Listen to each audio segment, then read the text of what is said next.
Recording in progress. Okay, one more thing, just hit the. Yeah. The button.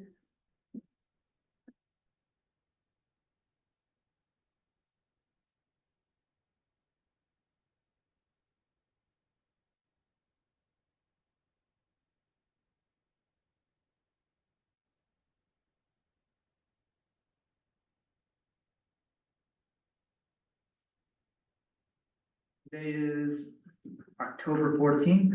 The time is 9:33.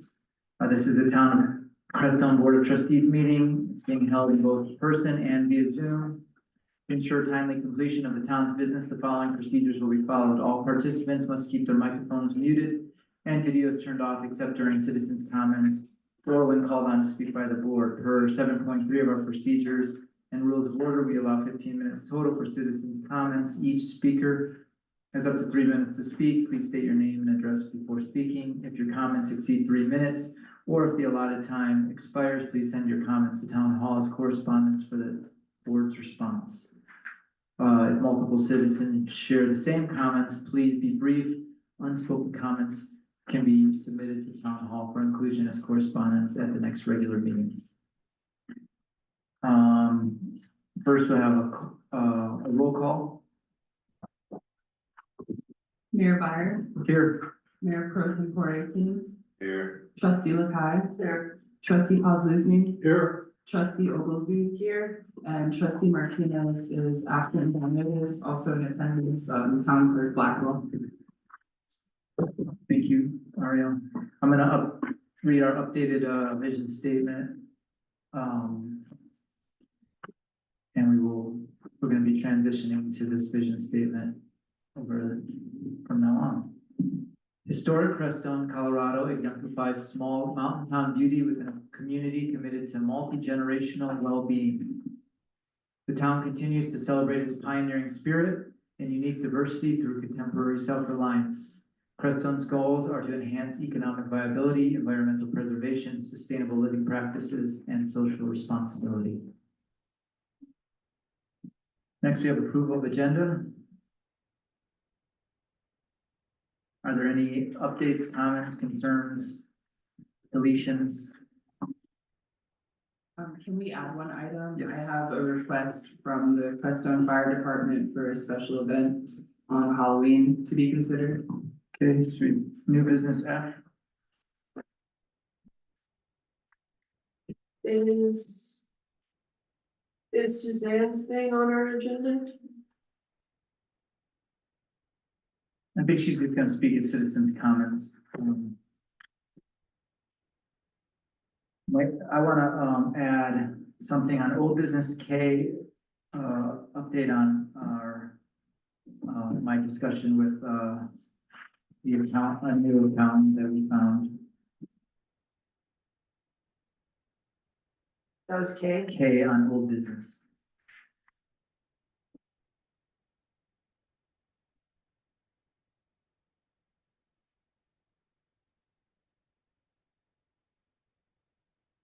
Mr. Mayor, Yes, if I may. yes.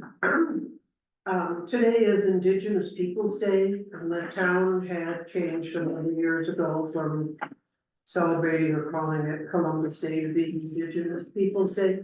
So I would just like to take a moment to acknowledge that where the town of Crestone is was once occupied by the first peoples that came here.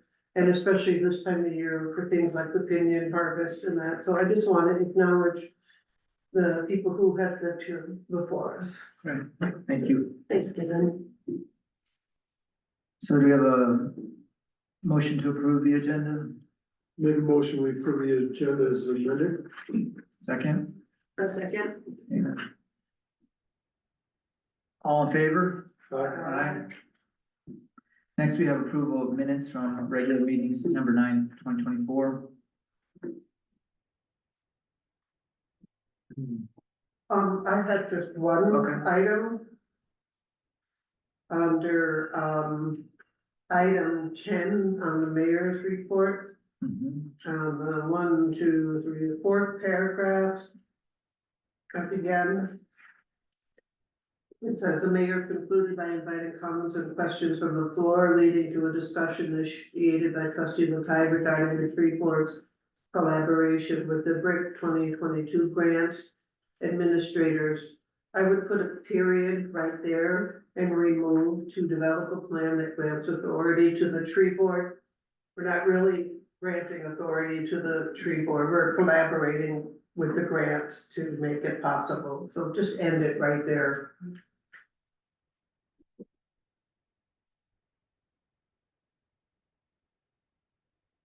Thank you for such thorough minutes, Ariel. They're very good and they just, very detailed and helpful.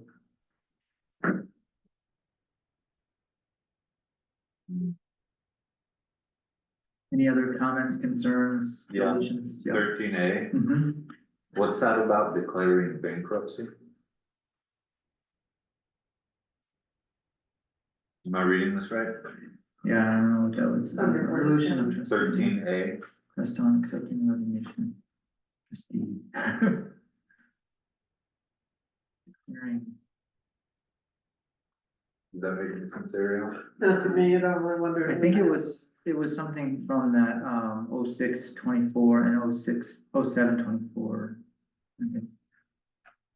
Amended.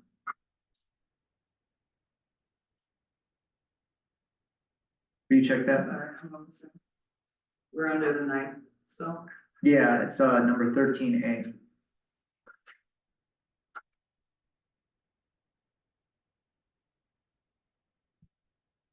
I'm not sure, I would have to double check that. Well, I definitely made a motion to accept the resignation, Yeah, I might have just made a typo on it. so I guess I would get rid of declaring bankruptcy as amended with title change. Yeah, That's probably a good idea. and I really think you should state the name of the person, of the trustee who resigned, Correct. just for the record.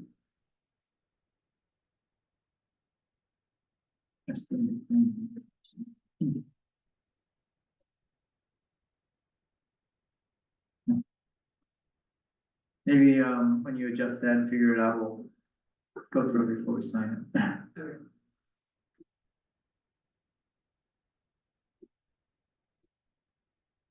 All right, I would entertain a motion to approve this, these minutes, the 9th. Make a motion that we approve the minutes of previous meeting. There's a second? I second. Did you say of the previous meeting? That's our- Previous regular meeting. Yeah, let's just go for the September 9th, was it? As amended? Any more, yeah, as amended, any more discussion? All in favor? Aye. Dana, or just the other? Yeah, fine. Okay. All right, so we got that one. Now we got a special meeting from September 23rd, 2024. When I was absent for, and Mayor Pro Tem Kinney led it.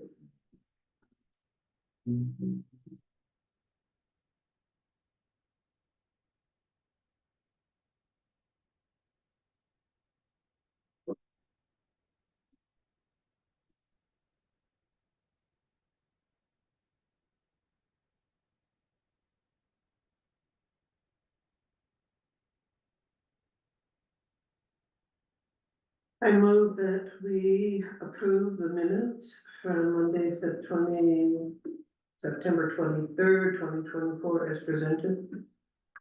There's a second? Second. And any other discussions? All in favor? All right, I'm gonna recuse myself since I wasn't there. And we have a quorum.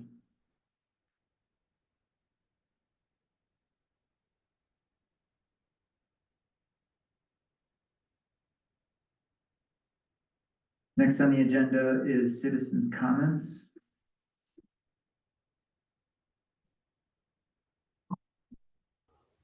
I wanted to say something. If In a second, we're gonna get the in-person people first. Is Mayor Sanford? Yes. Okay. Use the microphone. for the- So I just Wait, want to, name and address for the record. sure, I'm Leroy West and I live in the Baca, not in the town of Crestone. So I just want to be first very clear that I have no standing here. Mhm. And I'm not fully informed, but I wanted to speak up for Wisdom Village for a moment. And, you know, again, my understanding is limited, only from what I've read and talked to a few people, and I've hesitated to talk directly to anyone on the board because I didn't want to be inappropriate.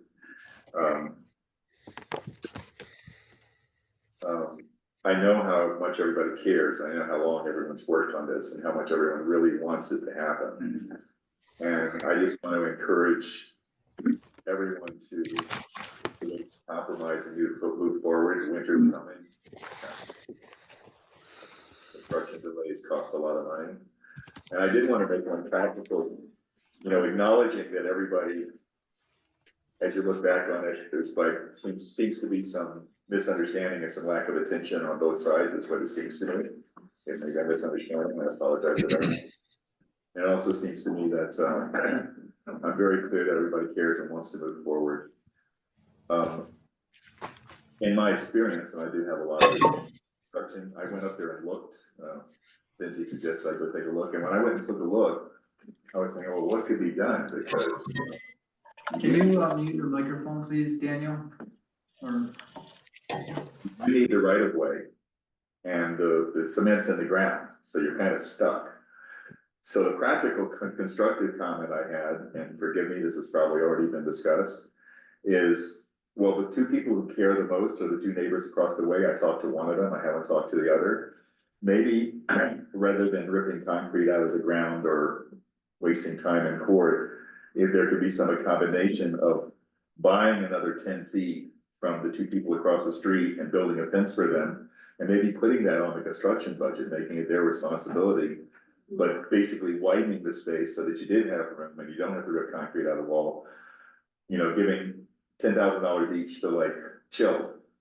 And a 6-foot fence would be a lot cheaper than the construction delays. So probably the idea's already been brought up. I don't know because I haven't been here, but I just wanted to add that to the mix. great. Thank So, you, that's thank all I you, have. Leroy, that's helpful. Thank you. It's gonna come up, later on, and we're gonna go and speak to our attorney about it, and then we're gonna, decide, and then our decision will be public, and so you'll know. I understand. I appreciate that. Thank you. Thanks for listening. Warren Stevens? Warren Stephen.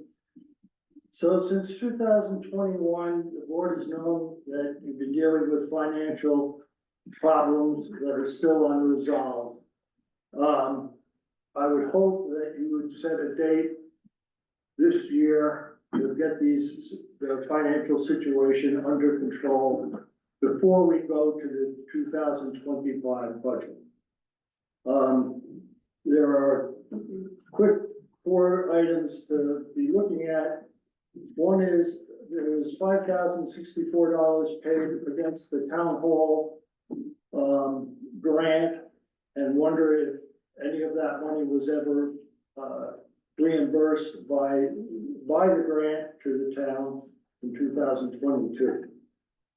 The 2023, the water and sewer had 3 CDs, 9401, 9501, and 1636. It totaled $79,297. Those CDs currently only total a little over $60,000. I'm interested in what happened to the $19,000 difference. In both the amended budget and the proposed 2025 budget, which is not finalized, there was money set aside for overage of the sales tax over $430,000. That's no longer in either of those budgets as far as I can see. And for the 2025 budget looks to be between 200 and over 300,000 over income as things stand today. I would hope you would address these and lots of other financial issues. Thanks. Thank you, Warren. No? Name and address for the record, please. My name is Suzanne Rouget, and my address is 64001 County Road DD Moffett. And I'm here today to represent the demonstration crew at the Energy Fair and ask that we be able to extend the permit on that building space. One of the things that we have agreed to is that we would clean everything up by November the 1st so that it no longer looks like a construction site, and have only the materials that we need on hand for projects, and that we would let Ben and Michelle know whenever we do have a project, because we do have things that need to be completed. Every time I've worked there, which I was there on Saturday, 7 different people stopped and talked to me for at least a half hour. 2 of them were from Santa Fe. They were very interested in hempcrete, asked a lot of questions, and had a chance to watch me and feel it and get involved. And they were saying how happy they were about the placement of it, and that it's kind of an announcement to Crestone and all the things that we do for sustainable building. And then when I was on the backside working on the bottle walls, 2 gentlemen came up. One of them just bought 900 acres in Mosca, and he's creating a wetlands project and wants to put in a housing development, all hempcrete.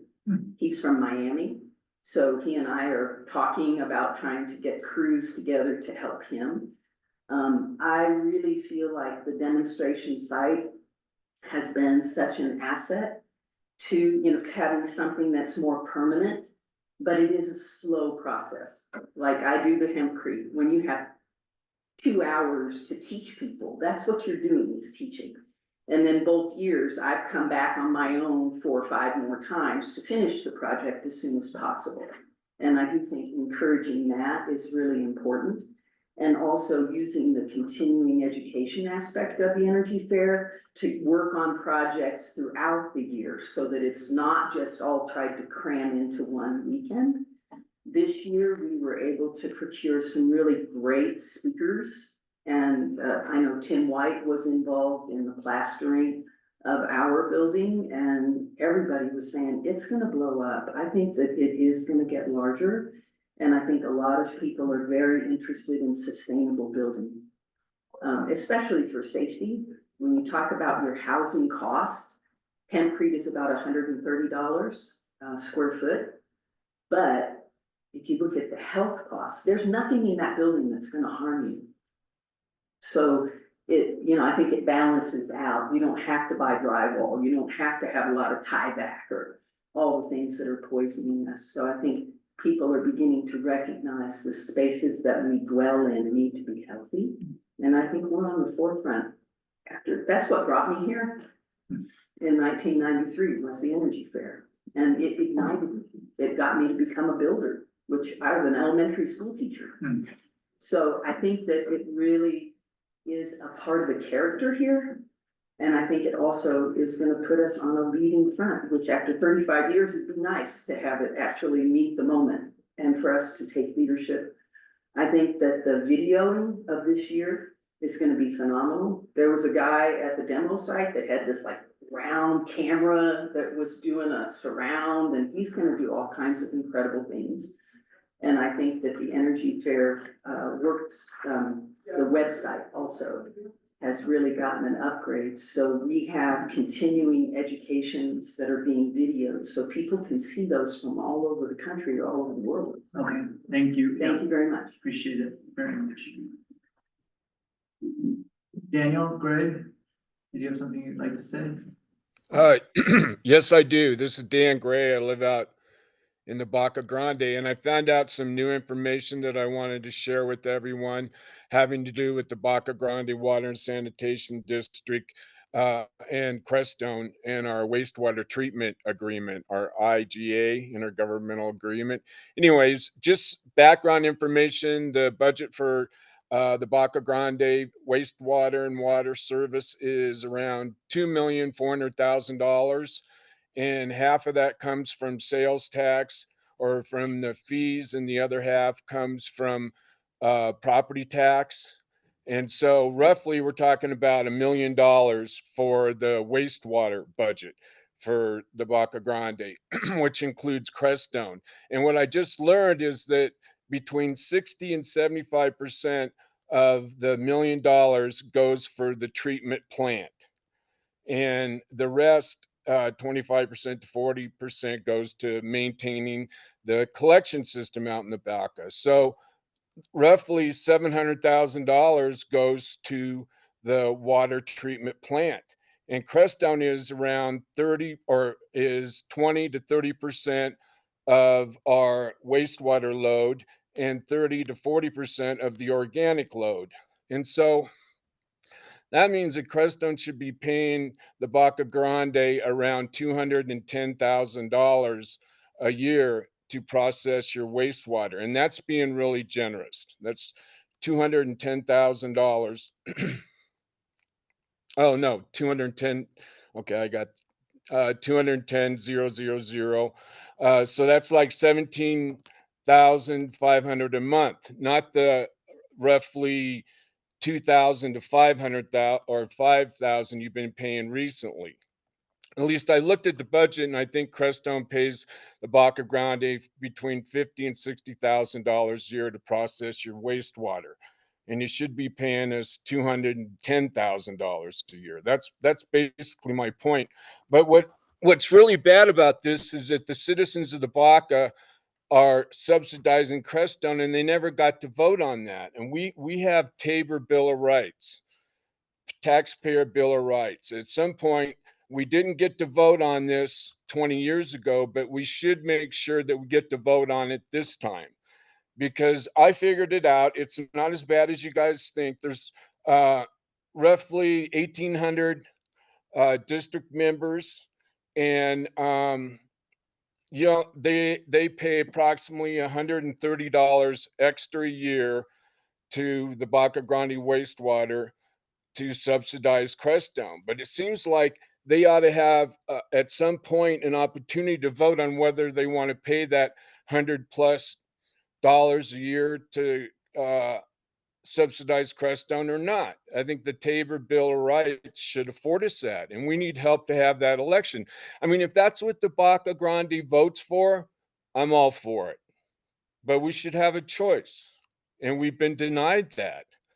And the media doesn't represent the Baca Grande, and neither does the Baca Grande POA. Nobody represents the people of the Baca Grande. No one. Thank you, Daniel. Appreciate it. Anybody else? Citizens' comments? Online? Okay, we'll move on. Thank you, everybody, for your comments. Next, we have number 7, presentation of bills.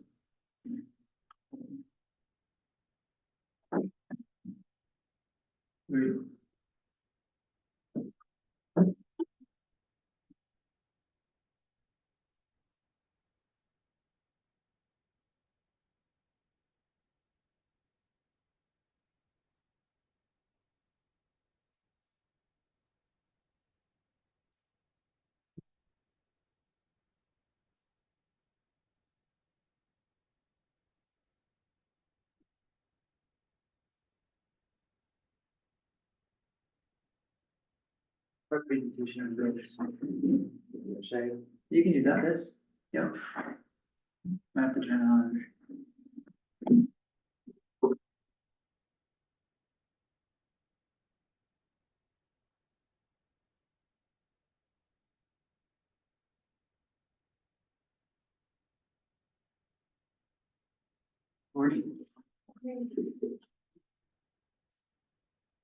So first of all, we have the public works utility water sewer bill, so that's us paying for the public works utility bill. Could you use your microphone, please? Turn it up. No, I just speak into it. You just gotta. How about I just talk? You gotta go like this. Okay, so do you want me to pass these around, or what would be preferable, Dennis? I have a question. Yep. Why are we changing this format? These bills were supposed to have been approved last week and not at a board meeting.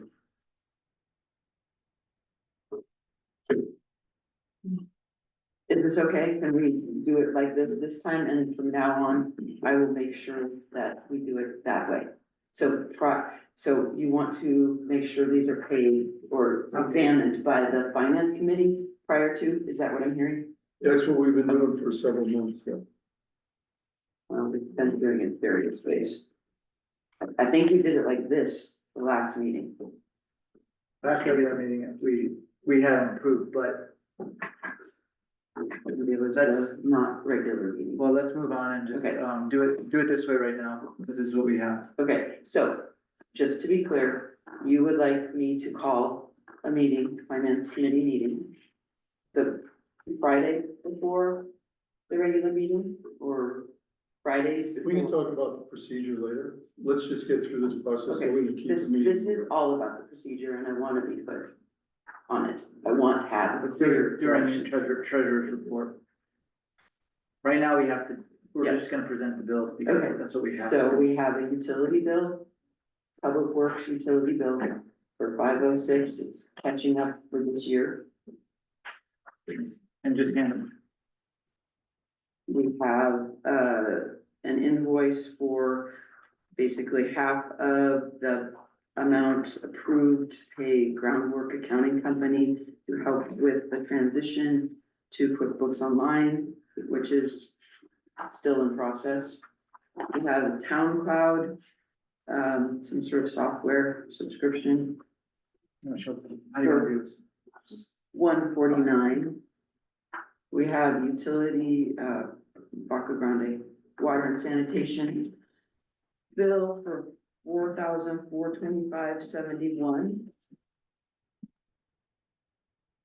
We have a Crestone Eagle invoice for October for 348.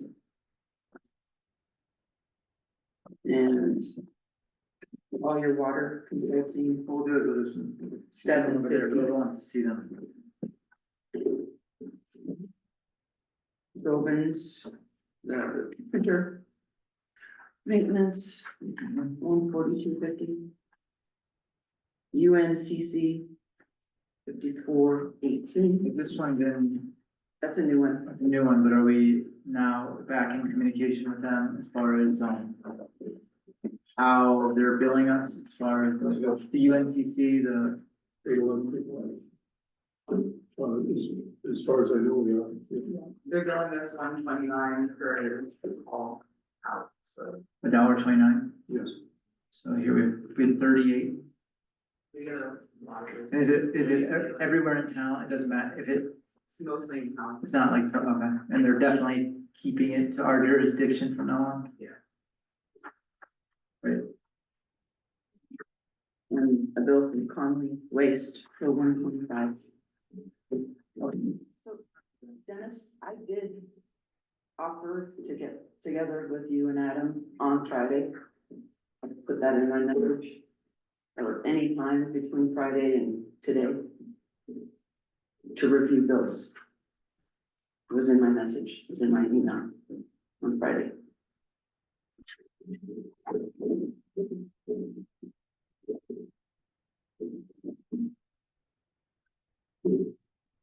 Along with the draft of the 2025 budget, are we moving right into the treasurer's? Oh, we have to make a motion to approve these bills. I make a motion to approve the bills, Pay the bills. pay the bills. Is there a second? Second. Adam, more discussion? All in favor? Aye. Okay, now treasurer's report. Okay, I'm just passing around the draft 2025 budget that the finance committee and I developed. Here you go, Susan. And of course, it's just a draft and we'll be revising it soon. When do we have to, have this, draft approved and Tomorrow. I thought it was the 15th. No. The draft, it needs to be submitted to the board by the 15th. Oh, sweet. The public hearing for the 2025 budget is in November, it's for the second special meeting. Okay. Is there, a chance that we could actually look at this and then maybe have some sort of work session that we actually really go through it? That's something as a board, as opposed to just the finance committee? I'm not sure what the timing is on when we have to present it to the public, a draft. It needs to be at least 10 days before the public hearing. So Okay, then yeah. So.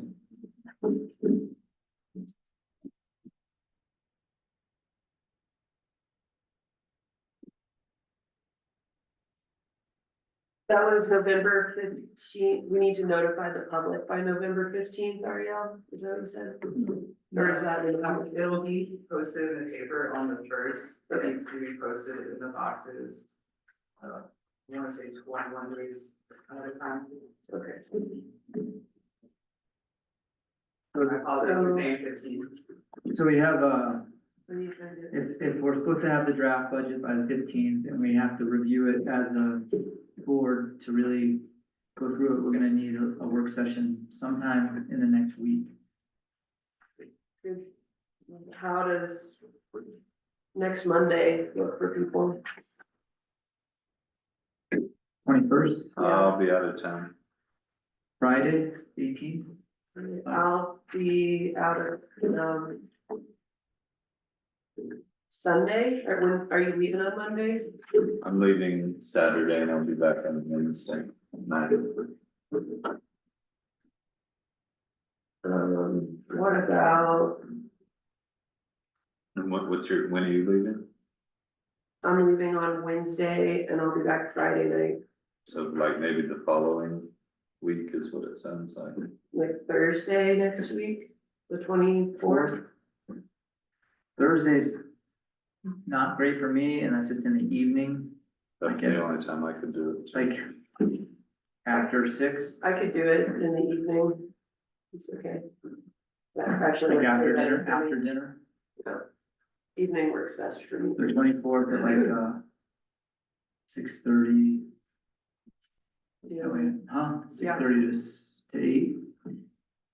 I- Yeah, Is that, what Dennis, about what about you you? guys? Is in Dennis? What do you say now, the 24th in the evening, 6. What day is that? It won't give us enough time if we have to do a lot of, any, adjustments, but we will be able to adjust. We have the 28th as a meeting anyways. We could also, I think we should also have it on the agenda for the 28th, that we're gonna be discussing the budget as well. So we have 2 times that we're looking at it, doing our homework prior to the first work session, and then we have it on the agenda to look at on the 28th as well.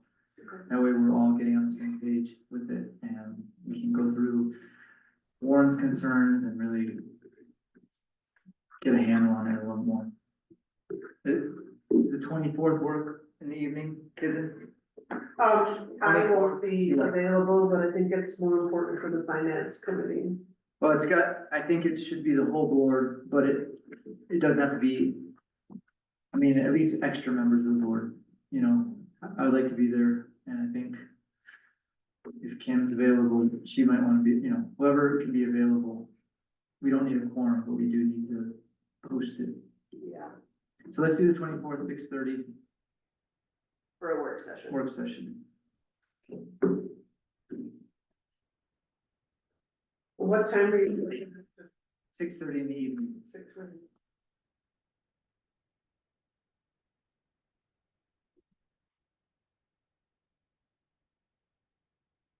And then will you also put it on the, yeah, I should have to, announce it, and then we also put it on the agenda that we're gonna be looking at it on the 28th as well.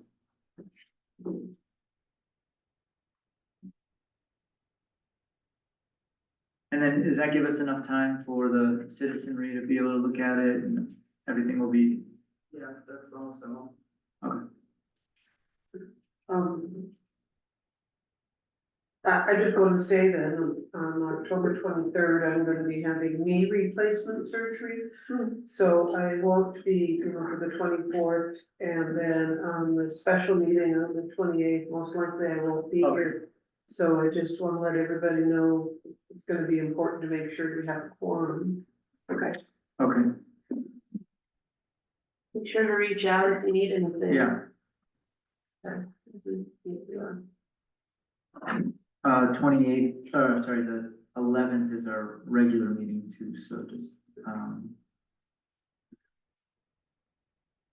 bring that down. Of November. Okay, so we have that set, so we have this to look at and review and do our homework. So really, if we can just take a calculator out and start going through them and figuring out if we're balanced so that we have a balanced budget. And before that, perhaps, we should get together and discuss grants, because that is the big hole in this. You just really do not have a concept yet. Of the grants. Mhm. I'm wondering how they carry over if basically we spend a certain amount on grants this year that were on our 24 budget, and then we spend that, and then whatever carries over to the next year, we subtract that from what's left in the grant. Am I sounding like that's the way it's supposed to go with the budget? Yeah. I think Randy and the treasurer and either somebody from the finance committee or the mayor need to have a session as soon as possible to dissect that. And if it's being suggested, did you just suggest that we look at this? Yeah. Then I think we need to have a copy This is. where it says the previous years, because there's nothing to Oh, compare right, it to right. here. So it's pretty hard to review it, and there's definitely things that don't make sense. Like why line 65316 is under projects.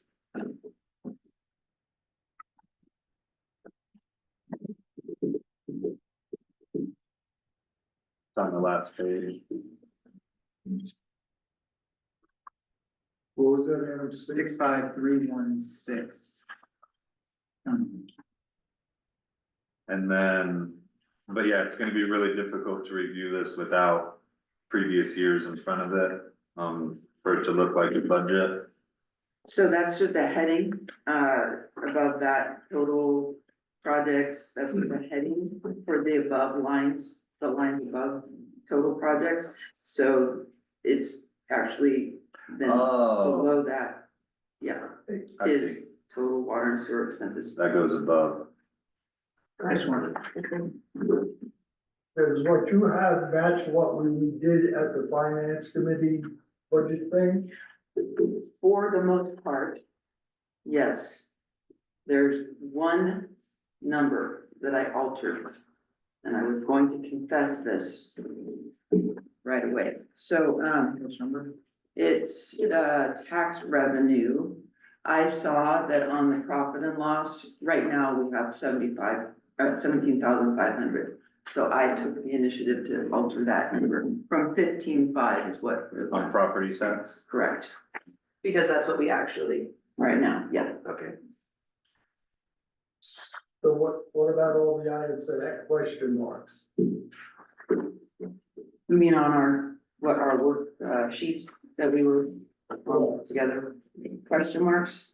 Well, we Yeah. had question mark about the highway using tax fund, we had question mark about the charging station. Well, safe to say those have not been resolved. So. Their still under charging question. station sounds like it's a zero.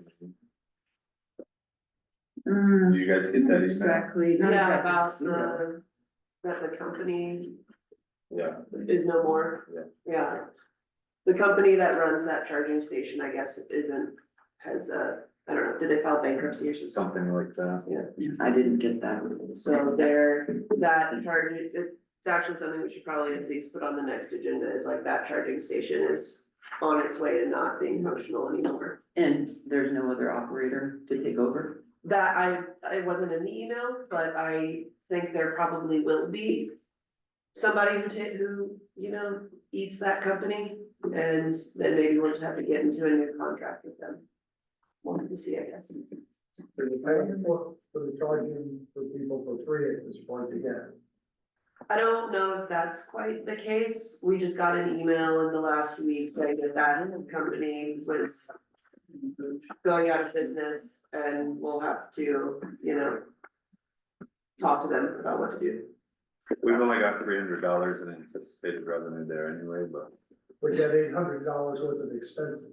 sure, I'm just saying, So if people are using it, you've got no income coming in, right. and it's virtually free again, the way it was, and nobody still knows what the income is, because nobody has any idea. Well, we're expecting, based on this new news, that the income will be nothing. But point taken, and I guess maybe we'll put it on the agenda to solve that. Maybe turn it off.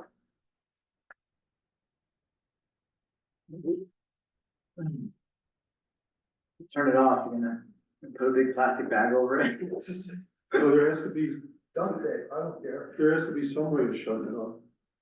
You can shut the power to it off from the box there. I mean, I think in the long, it's a different discussion. We have to figure it out. So in So, the meantime, if we're getting billed, we should just shut it off. We're not collecting any income. It's an expense we don't need. I don't really, do you wanna just put it on the next yeah, agenda so that and then maybe you can do a little research on that for us? I can look. into See, I it. mean, maybe there is a company that will take it over. or maybe We can just email put it back. put our own card reader on it. We've been in bankruptcy for years, you're not gonna have anybody take it. We'll put it on the agenda for the next meeting. Yes.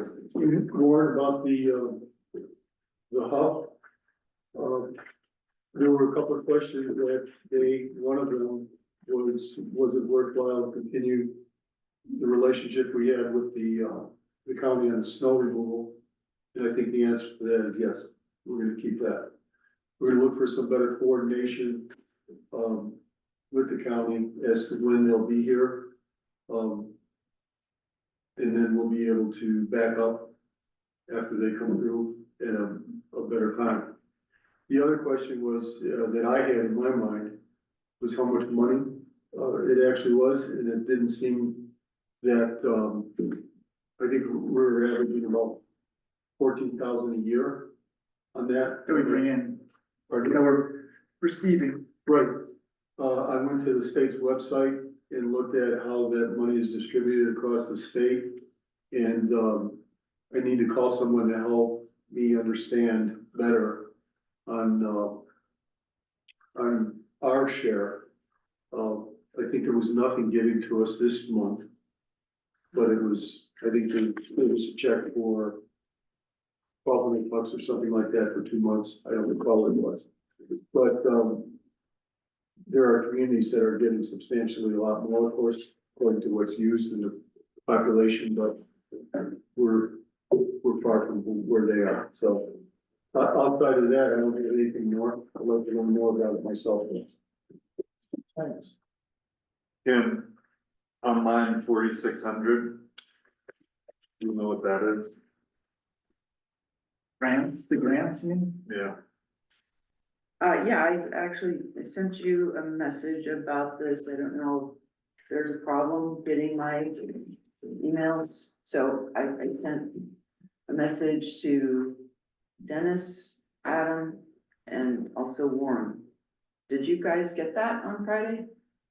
I didn't, I got an email on Friday. Okay, breaking down, it didn't break down the number. I got an email last week with a question, but nothing breaking down this is. no, I was just making clear that you actually have received my Yes. email. Dennis, have you?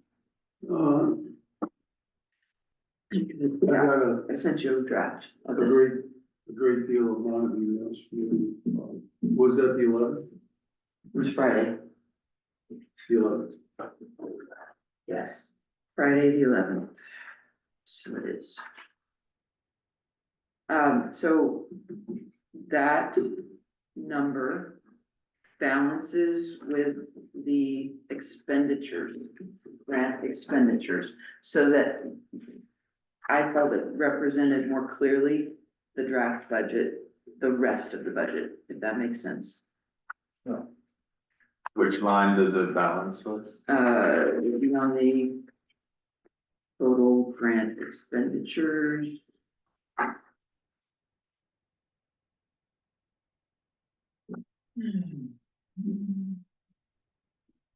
Tell me where you can find it. I highlighted it in what I sent you. Total projects? Can you, if you, yeah, so it will be the same number. 55,954. Are you seeing it? Yeah, I see that. In expenditures? Which number, which line is it? 63000.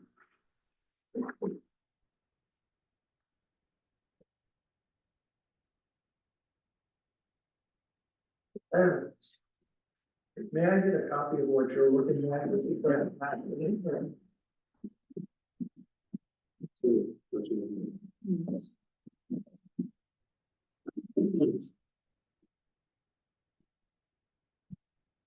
So. It's yeah, actually, that's- it's 64000. So it was simply meant to balance out because we do not have a clear numbers. Those numbers could be zero. That would be clear. Well, but many of these line items under projects are not related to grants at all. So it doesn't really balance out. Or at least some of them, So they're all above that line. right? So we'll have to, Yes, there's a lot of work to be done on this. I did not do an appendix. We never did an appendix together. So there's everything to be done on the And then grant. there was a comment by Lauren earlier talking, this is off the budget, but, talking about our CDs, he's saying that they were supposed to be at 79,000. I'm seeing on our sheets, investments equal totaling 132,000, and that's what it says. Hundred and 32,000 is your total. Oh, but the Referring CDs, to the water and sewer grant, water and sewer CDs that were in place here on the 2022 going into 24 and previously. Those three grants currently only add up to 60,000 something. when did we have CDs that were specific to water and sewer? When you had water and sewer enterprise, which is still there, so the CDs should still be specific to them based on their number. And there's a $19,000 discrepancy. so what about, so if we have 132 in CDs and, wouldn't those be part of that? No, No, they're separate? none of them add up. You had CDs for different things previously, okay? The three CDs that were for water and sewer at the time, off the top of my head, it was roughly 21,000 something in water and 54,000 and something in sewer. And that combination was like 76,000 in 2021. So with interest added to it, maybe it's up to 79,000 at the end of 23. All I'm saying is here on your budget, what you've got, it's $79,000. When you say the budget we've got, which one are you looking at there? 2023, 23? 2023 going into the 2024 year. Okay, it has the projected amounts for the budget for 2024. And Okay, I would like to make a suggestion here, that instead of speaking in hypotheticals, you come and look with me, you know, when we go through it. I see it here, I fine-tooth see the comb. I don't think it'll be that 779. difficult. 297 is what you're saying, right? Yeah. That's supposed to be carryover. Okay, you take those Yeah. three things off your list of the CDs you currently have that add up to $132,000. 2,000, right? Uh-huh, Based on the CD number uh-huh, for those three accounts. right. They currently only add up to $60,000. There's $19,000 that doesn't seem to be in those CDs. That's Well, if it disappeared, we should be able to track down hopefully. where and when that happened, so let's. So look do you at that know, together. do you know the three CDs that, do you have the numbers on them? Yes. 9401, 9501, and 1636. 9501 and 1636. I'm just gonna add them up. Huh? 95, can you say them again? Here, 94. 9401, Mhm. 9501, and 1636. And I don't know that I have your sheet that adds up to 132, but 7. those three numbers are there. 13.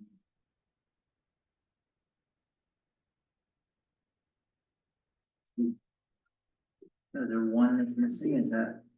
I'm still waiting for the names of the accounts. What they're, yeah, what they actually, Mhm. yeah, I mean, we don't know, there might be one more CD or no? Are those definitely the Now, three? based on what you previously reported to the state, at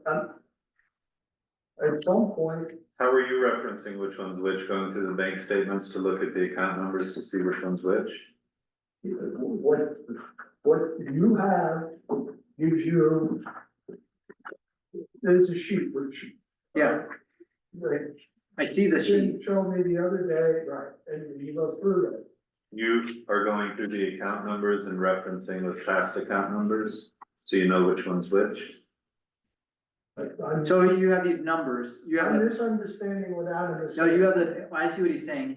So the sheet that we received Yeah. basically has just a list of numbers. And we're just assuming that those are for what you're saying they're for, because we don't have an actual correlation. It's actually on the balance sheet, I mean. It is, but we don't know what they are, like, you know. Well, water, the WF, right? WF indicates the water. their So water what's account, 18 water M 100-5381? Is that a CD? Is that one of our, 18M 100, that's a fund. That is one of the water. 46, that's a water line. I'm at the disadvantage of not having access to your paperwork that you have in front of you. I have a copy at home, I could go get the copy that matches. This is what yours. we're But I looking, have no idea what you list them as, other than by account number. neither do we. And the account, that's a big problem. The account numbers that are listed here on the budget stuff that you submitted have those three accounts that are listed on your sheet, ending in those three numbers, right? The 4-digit. Yeah, I got them, yeah, Right? You Yep. see those? yeah. And if you add up those three that appear here as $79,000, they only add up to $60,000. So we've got Warren's problem with the CDs that needs to be checked Resolved. and resolved. And then we need to change the names of these things so we actually know what they are. But continuing this back and forth right now Yeah, feels really unproductive. I agree. Yeah. We're gonna move on, Let's but, stop. well, But the- this is just showing that there's, that we're basically either we're missing a CD Yes. in his assessment, or he is right, Yes. Or you're missing $19,000. or we're missing $19,000. So can we Which we need. direct you to look into that? All the water and sanitation CDs that, here it says that it's supposed to be 79,000. Okay, Water sense, well. Okay. I would like to point out that, some of the accounts now are named. I don't know if anybody noticed that. Yeah, they are. Did anybody? There's notice natural that? burial, there's, I will give my yeah. solid attention to the CDs, just like a missile. Well, the other thing is, that some of these CDs are actually expiring as well. Okay, and I was going to get into that, if I, Okay. that would be a good time to continue. So the grants that you currently have do not match the amount of money you're spending on this budget. Right, and she said that earlier, that we have to figure those out and make sure that we are accurate on what the grants are for. And that we're spending appropriately, and how that carries over, whether we spend, if we spend some for this grant this year, for instance, get reimbursed, how does that get accounted for? And then how do we carry it over to the grants for 2020, the grant accounting, budgetary accounting for 2025? Right. Emphasis. I think you have some serious problems right here. The amount of grants you have, you don't add up to $607,000 anywhere. Okay, that's part one. Part two, Where we have the water, we have the sanitation grant, which is, $480,000. okay, and then we have, So didn't we just schedule something for October 24th to do all of this work? Is that correct? Great. Yes, Okay. and If to we need the more grant information. point, we need to get in touch with Randy and set up some kind of meeting to just get like the solid numbers and the solid for those direction two, for the three grants, we have the. Before water- October 20th. before October 20th. There's And something is that, that something that Kim's doing? I think maybe Ariel, can you reach out to Randy? hold on a second, Sorry, there's something else that we need to do, part of today's agenda. And that's to decide what we're gonna do with the sanitary sewer. Right. It's obvious that whatever money is left is nowhere near Enough. enough Right. to complete what was shown on that original grant application and approval. So the next step here is where do we cut that down?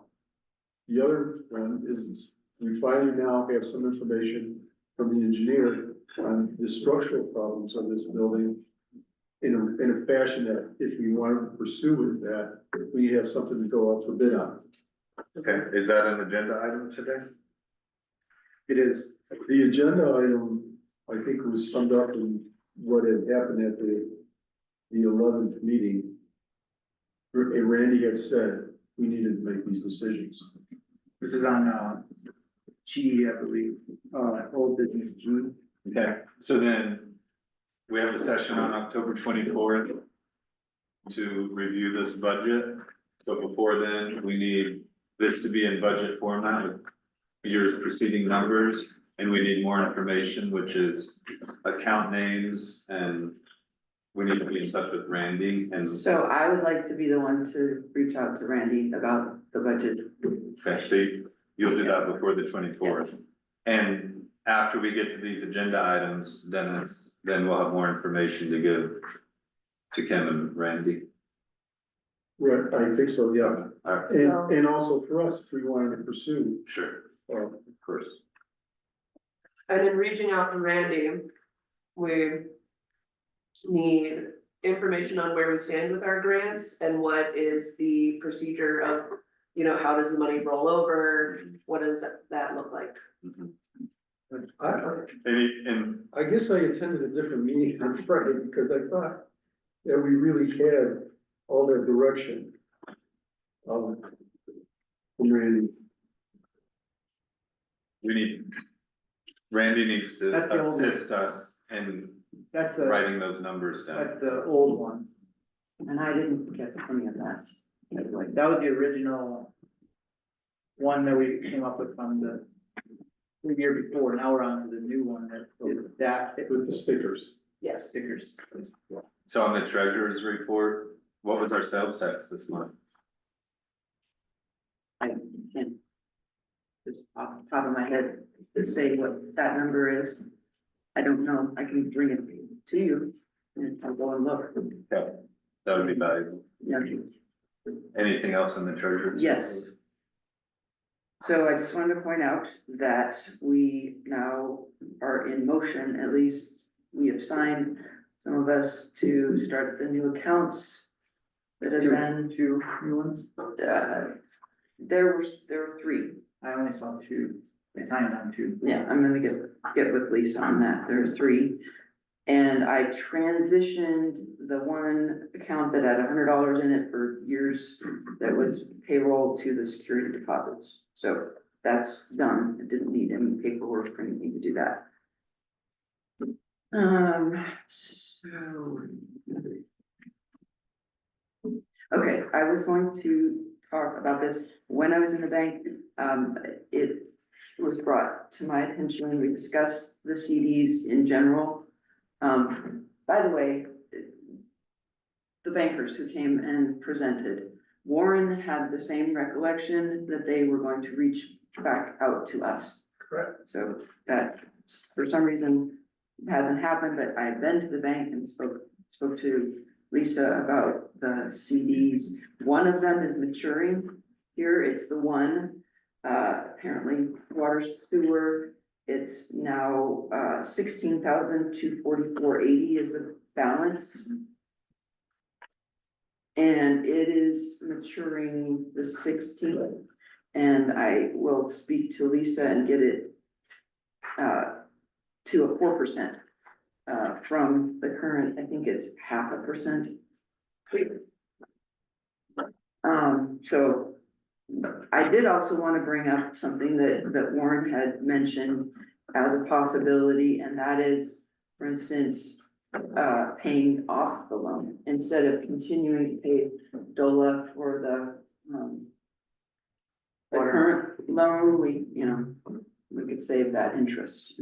I think there's, I'm not sure, maybe three more years. And so another CD that is maturing soon is the one on this summary, for 31,000. Yeah, 31,078. It matures February of next year.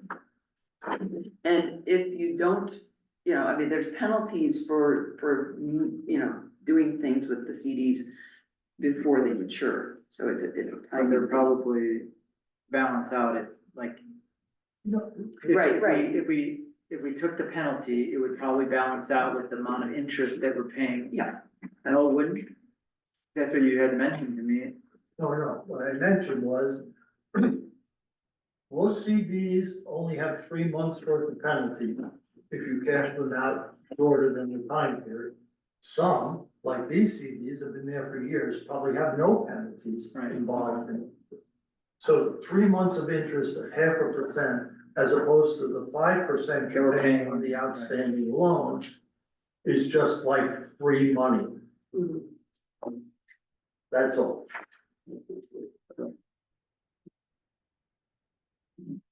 And there is also some benefit potentially in consolidating ones that mature, just to, there's, 7 accounts to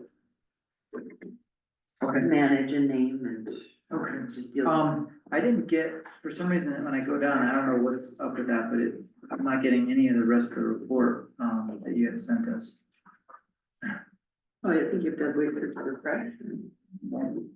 I've been trying over and It's the over again. PDF, yeah, it's the whole, I'll look for it again and see if I can find it, but, that's, yeah.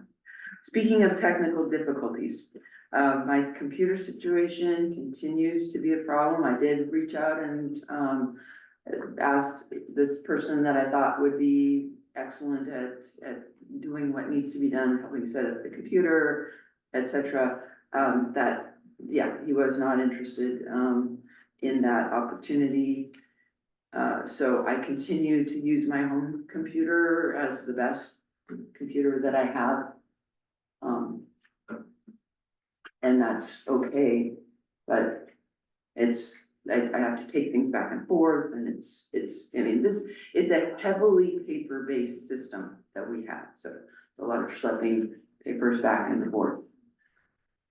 And it's not your computer, it's not the town's computer, So I do think there's some kind of, I mean, Brent gets $100 for his cell phone stipend. I think there's some stepping up to do in that regard. We have a new computer though, that's Yeah. just waiting to be Yep. hooked up, so. Isn't it, when you plug it in, what, have you done that yet? No, it's in the box. It's, you know, yeah. I mean, This is one thing that I've sort of drawn the line of doing. is I setting up don't your own computer. want to set up my own computer. Okay. I would like some IT assistance with that. Okay, So at the last meeting, you were gonna talk to that person, I they said did. they're not interested. We also put out a call for IT support. Is that, did we do that? Did we? Yeah, it was in the paper, I haven't received anything. Okay, so, we should reach out to some other folks to get, isn't there someone in Crestone who does technical computer stuff? I think I have their card sitting on my I think desk. it's Max, but Max, I'm not 100%, if it's PC based. But Okay. we'll see. Yeah. Dana, would you like to work on that? Sure. Thank you. I have one more item. It was a request from Adam to understand the sick pay and vacation pay accrual numbers. And I have that right here. Sick pay and vacation pay for employees accrues at the same rate. It is 0.05 hours per hour worked with a maximum of 166 hours. Okay. 166 hours. Maximum of 166 hours in any of those. From year to year accrual. Is that what it means? And I don't know if we have a policy like on carryover. We don't carry over vacation, sick is the only one that carries over from year to year. So a person can get 166 hours of sick pay? Sick pay and Sick vacation. pay and vacation, Combined. they're separate. They're separate. So 21 days of vacation and 21 days of sick pay a year. I think it can be adjusted, I don't know, I mean, it's a drop down menu on that, so I'm sure that there's a way of. That might be that might, yeah, 0.05, not 0.5. 160, There you go, 0.05. but up to 166 hours of sick pay. I think But that's- but I don't think this is the I don't default. think it is different. I don't think it's different from the previous years. I think it's been that way. 166 hours. I believe so. Is the intention that- My feeling is that this is something that that QuickBooks created. And what happens when you drop that menu down? Does it give you other options or? That's a Yes, lot. there's a drop. Seems like a lot. That's spelled out in their personnel manual? Yeah, and I don't know how one would accrue that much. I mean, I'm just looking at like my numbers. I mean, that's like 42 days of sick pay and vacation a year. And I'm not sure, but like I said, if that's based on like overtime possibilities, cause it seems like a lot. Did you do it? I didn't run the numbers on that. So on a, 40-hour a week. Times point. 2, so you get, for every 4 hours, every 40 hours, you get 2 hours of Right on. sick pay, 2 hours of. You can only accumulate if you're a full-time employee on 50 weeks, 80 hours. Right. Well, if you're doing 40 hours a week, then it would be 100 hours. And maybe that 166 is indicating that's the max for carryover. She does 40 hours. I don't know. For one person. One person, yeah. But yeah, if it was 40 hours, it'd be 100, if it was 80 hours, if it was. This seems like something we could talk about at the work session. Okay. We'll bring it back up. We should look at our policy and how many you can accumulate over a year. And knock that back down. a little bit, because 166 is quite a bit. I'm not sure we're understanding what that 166 represents. I It think- sounds like 2 hours for 40 hours, is the maximum goal for each, is that what? 2 hours for 40 hours. Yeah, and so I don't know what that 166 represents, is that just like? Well, how I much you think it's can- if somebody actually was like working. Work the 100 hours a week. 100 hours, And yeah, that would be, that'd be subject to the approval of the board, 100 times. that would not be a five. realistic or You reasonable. get five times 50 equals 250. So yeah, you could, if you were working 100 hours a week. Which you wouldn't be able to. Right. Physically or otherwise.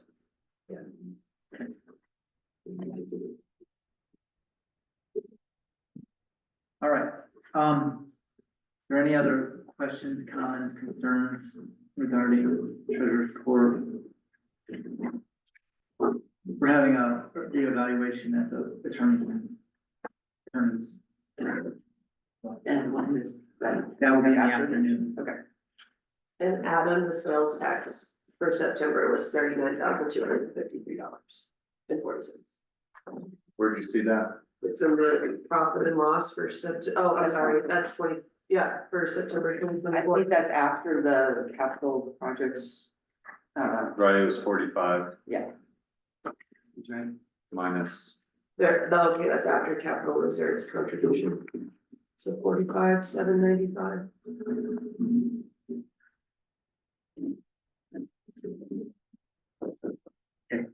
So we're moving on to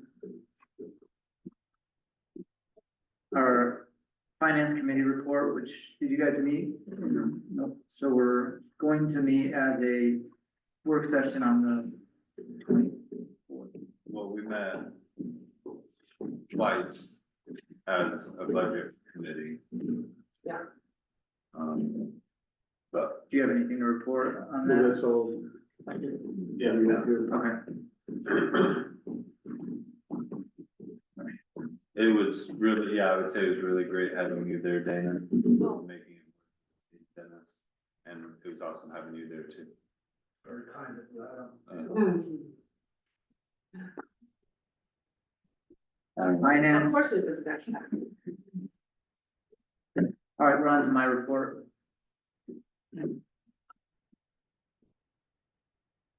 Thank you.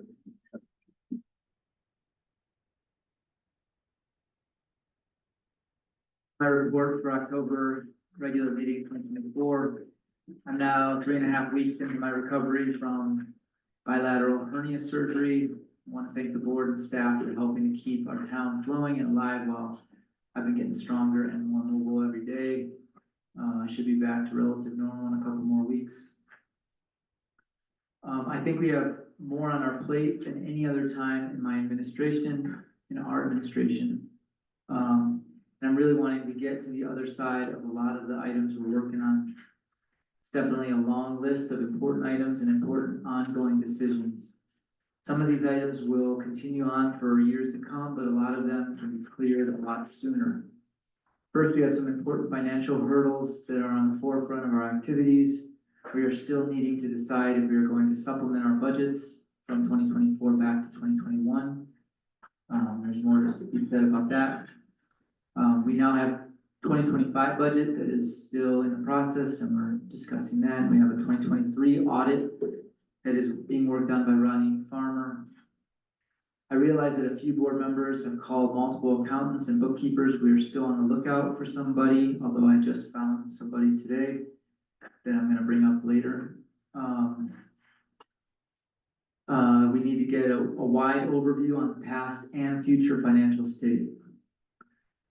As of writing this, I have one option, and I will discuss further.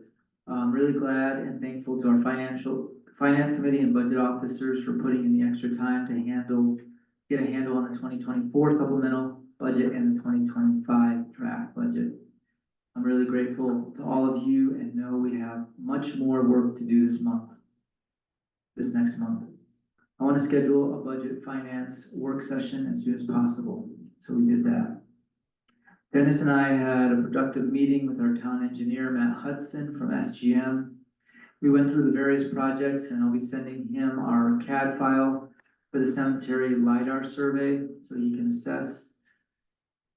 Assessing our town engineer, accessing our town engineer opens up a wide range of options for us. In most cases, we still need to go out for bid. However, their expertise and advice in a wide range of engineering topics will still benefit the town, and we should try to use them when possible. When the time is right, we need to move forward with finding, learning, and using a software that consolidates and organizes the cemetery plots. So when the expansion happens, we are ready and able to professionally sell and track lots.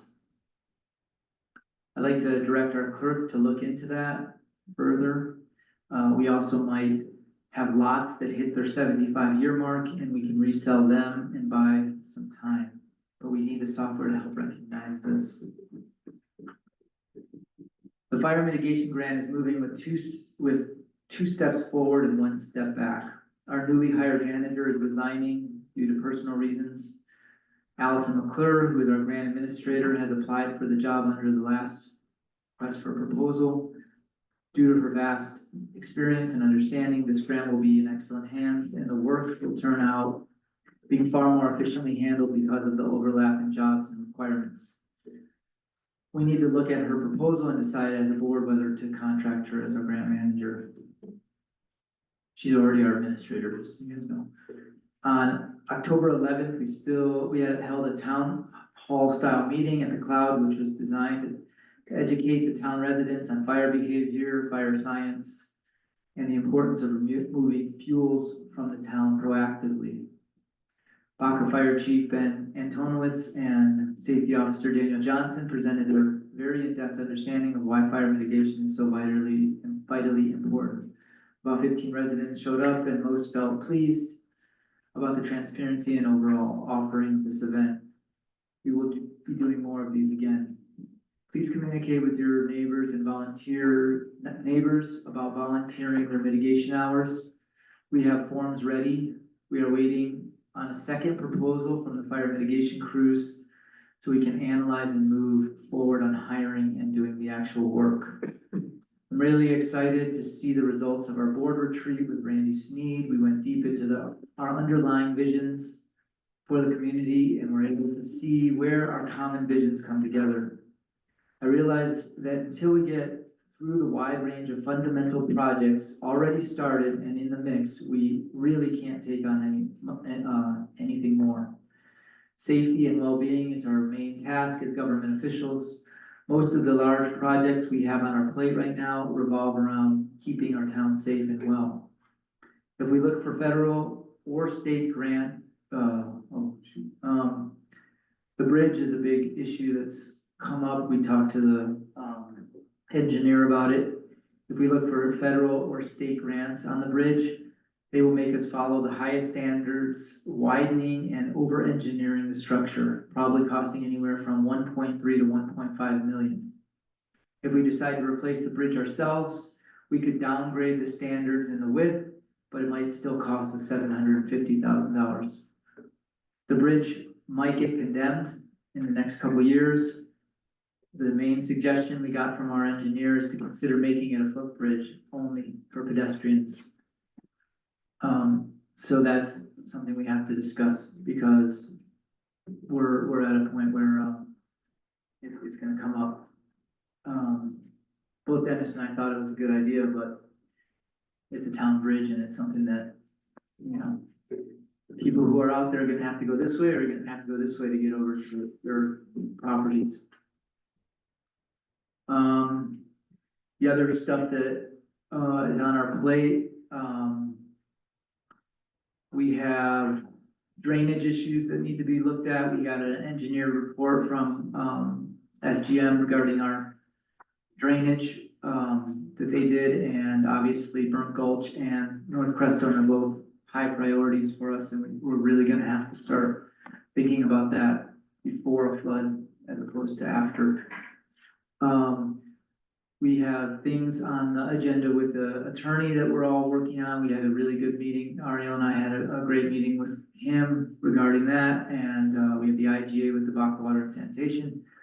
We have a very simple 3-mile amendment, 3 Mile Plan amendment, which I finished and should be sent off to the county to approve. We have the Living Wisdom Village stuff that we have to work on and we're gonna work on today. We have some stuff with our codes that has to be adjusted. And other stuff as well, but the code book, update is something we have to decide whether we want Ariel to, how much we want her to do on that. I think we decided already to move forward, but giving her maybe extra time to really get that together. And I don't know how that works because I think they have a deadline for the end of the year. Is that right? Yeah. So we'll get as much as we can done with that, I guess. One other thing I brought up that I don't know if, the board wants to consider, but I think Ariel is doing a lot of managerial duties in the office and, we might want to consider, instead of hiring a manager, which we obviously don't want, or we don't want an administrator, looking at overtime for Ariel as a manager. And so she would get paid overtime hours doing managerial duties if she's up for it, but you know, it's like 10 hours of that. Something to consider, you don't have to make a decision on it, but that way she has 40 hours of clerk duty and then she would have 10 hours of managerial duty. And those are, you know, heavier things that I think require, you know, a higher pay grade. And she knows already the, job description on the administrative stuff, and I think she's already doing a lot of that work. So we just have to decide if that's something we want to approve, maybe put it on the agenda for next meeting. If she's up, if you're, want something you want to do. So I think that's worthy of discussion. Are you looking at 50 hours total, which seems like an awful lot? So are you Well, she's thinking already limited, 30 and 10 breakdown? well, she's already limited on 40 hours for clerk, and that seems like quite a bit, or, right, you have quite a bit of work that you're trying to narrow into those 40 hours. Yeah, so we're on prioritize. So I was thinking you could break off anything that you're doing that's managerial or administrative as a separate, job that would go into those extra 10 hours. If you're up for it, if that's something you want to do. I'm not in favor of anybody working 50 hours a week for the town. Can I say something as Yeah. well? Before we bring that up to a board meeting, I'd like to maybe sit down as a committee or whatever, just talk about that. Okay. Yeah, I would say it's not, I'm just bringing it up as an idea, something that came up only because of the limited hours that she's already squishing into her or limited work that she's squishing into her 40 hours. I just don't think 50 hours is a good work-life balance. I don't think it's necessarily sustainable, I think.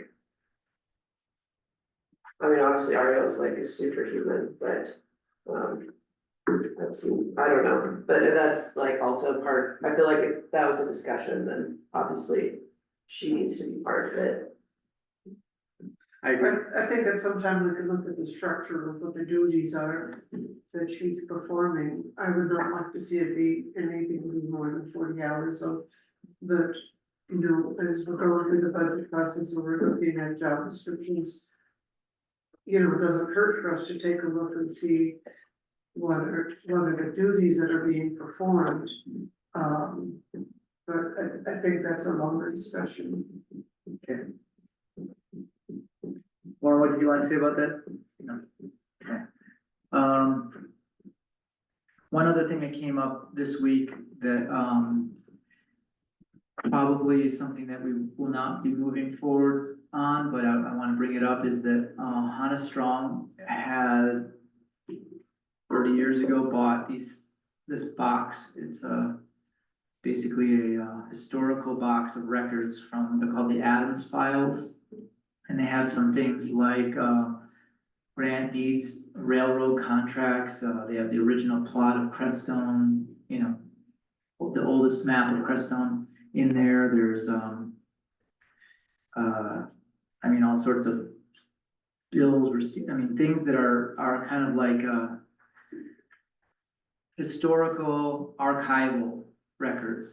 And she found a grant, it's a $300,000 grant that is available to any Colorado town that wants to work on their archival records. And she said that, you know, you can get a piece of that 300,000, and, she's asking for us to, she's asking if we're interested in looking into this, these archival records and seeing if we wanna apply for a grant to get them.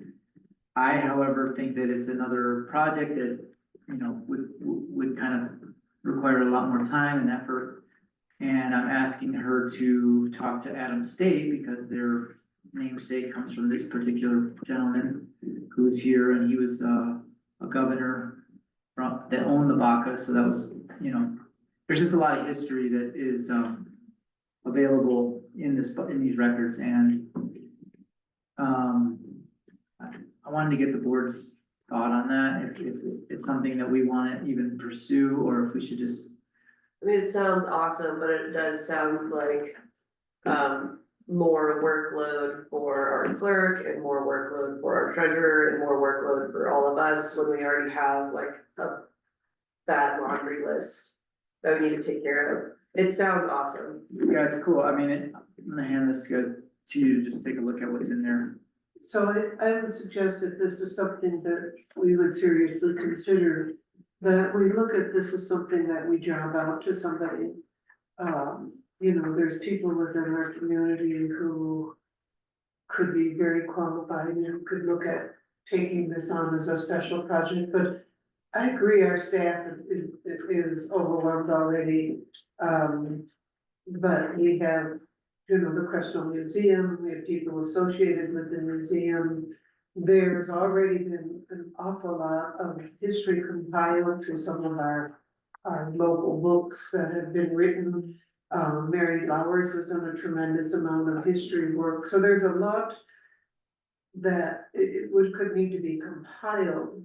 But I'm wondering, looking at with our town museum, it would be the sort of thing that I would say we just totally job out to another entity to do, and not have it be something for our town. She went to the museum and asked Jim McAlpin if he was interested, and I think he just kind of passed it back to us, and, you know, he even said that he wanted to get a museum grant, sales tax grant, but, he doesn't really know how to apply for it. I guess they're pretty easy, but, so I've already talked to Allison McClure about working with him to do that, just a sales tax grant for the museum. And then it will come to us before we actually submit it. But anyway, I just wanted to put it out there because Hannah asked me to. I have the list of what's in the boxes, and you can just see if you know of anybody who wants to take this on, that would be great. Otherwise, we just kind of leave it alone, and maybe, again, I think Adam State would be a great resource for them because it is their namesake and this is all Adam's stuff. So anyway, just wanted to bring that up and take a look at the file wherever it went. There's a John Kinney in there. Yeah, a lot of Kinney's. Any relation? Not that I know There's Adams and Kinney in there. of. Can we take a break? Let's take a break. Yeah. Very good. I'll be back in 7 minutes. So 11:09. Sorry?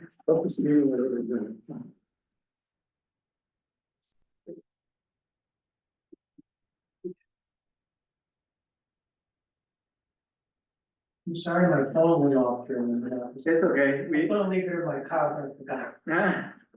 No worries. Just hit that button on the side. That's what I did. Oh, yeah. You're not the first one, that's for sure. Yeah.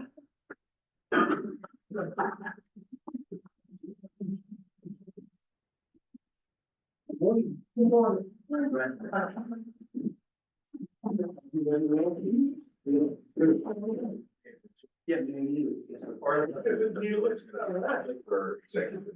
The first part will be executive, the second part will be public. How long will it take? It's gonna be later in the afternoon for sure, because we have our attorney's report at 1:30. Okay. And we have 2 executive sessions on there. What about the other subject I'm curious to hear more about is about the Baca water and That also will come up in the attorney's report, it is, let's see. It's gone? Yeah.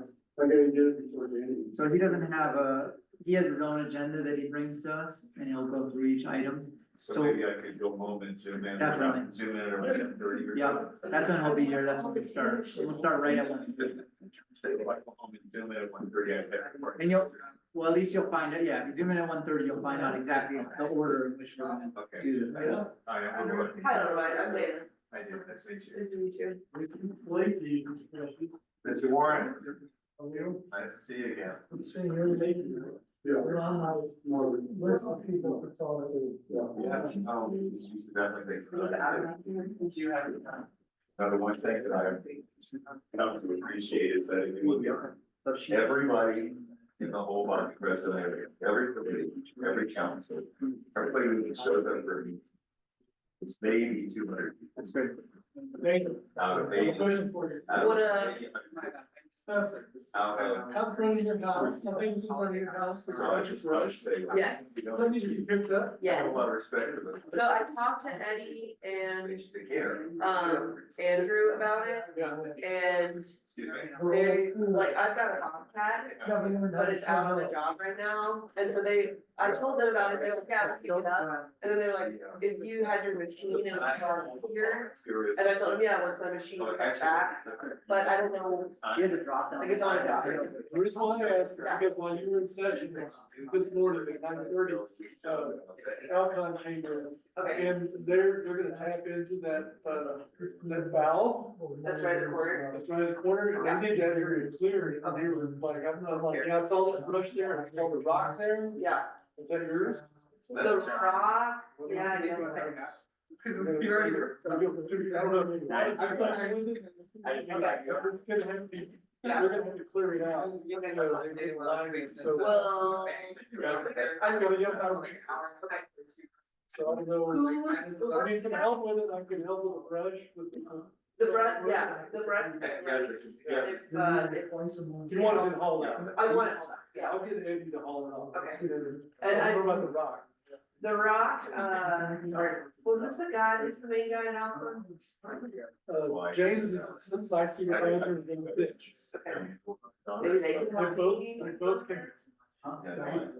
Well, you know, that shoes. okay, they got machines, I'll get this to you about that part. Yeah. See if they want to do something, well, like they can put this on this. Right, yeah, that'd be cool. Yeah, just give the potential Is your meeting. name? Data, I don't think So so, most of your stuff. pretty much on me, Here. yeah. Well, I'm gonna look at it and I'll just tell them to give you about the Okay. rock, and then I'll tell Eddie to pull the brush. It looks like there's 2 big piles, Yeah, right? yeah, thank you, thanks for the warning. Yeah. Yeah, he said about a week, so we have about 7 minutes. Okay, we'll get it done. Along with Ed. But the reason I wanted to talk to you Yes, is somebody told me you were interested in affordable housing. I'm very much interested. Homeless housing stuff. Very much. Yeah. Where I want to go with that.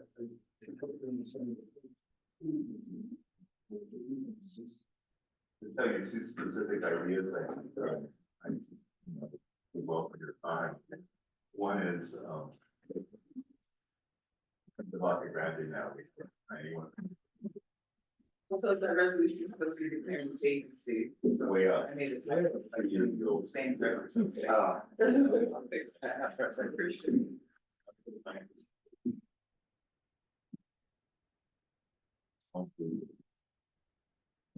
People who are things.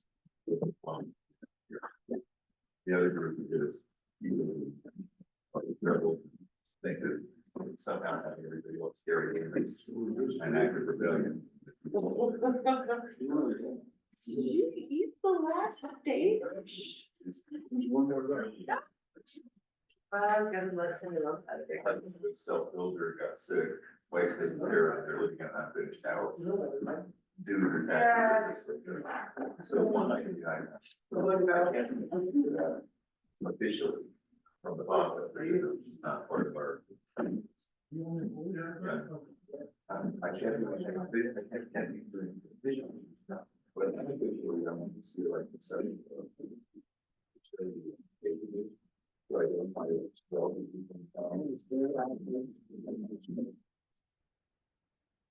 one thing is I'm looking for some help from people like you and our board. Is another is like, who are the people that we will not really invite? Tell me, wake up. That's bookmarking, that's one thing. We have 2 members left here. The other thing is, very interested. I got it right, I like maybe that where it came from. See, process will just see anymore. But, boy, I think it's hard to get us to the that's just really good housing. I could go take the advice. I've been actually Advice to the abandoned. strange, but I've Refurbished been them. hopping up there really, even if I go to There's a bed, lot of them. I think I've never had that. I don't understand you. How, why? There's a lot to watch. They're really probably town. Let's see if I can bring some I'll get up in the middle of the night. civic. To buy some of the refurbish them and sell them with deed restrictions. So that, you know, they stay affordable. But the point is that it's cheaper and faster to, you know, get out of that. Get into trouble. So there's a downside. But anyway, those are the 2 ideas that I'm working on, kind of downside of our doctors. Cool. Actually, that was actually done. Sensible. So, just for your thoughts, and I'd be, I wasn't able to go get that on here. Yeah, it's a short. Your thoughts. Really, it's urban experience. Nice.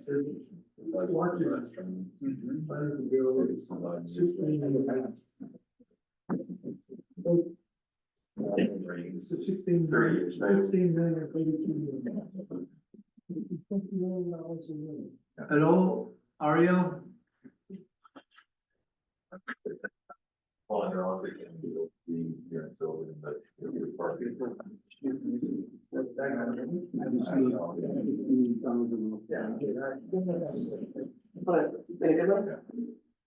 Coming back into session, time is 11:10. Next on the agenda is clerk's report. I'll keep this brief. I've mostly been working a lot on the Living Wisdom, project, answering questions, compiling information, and the like.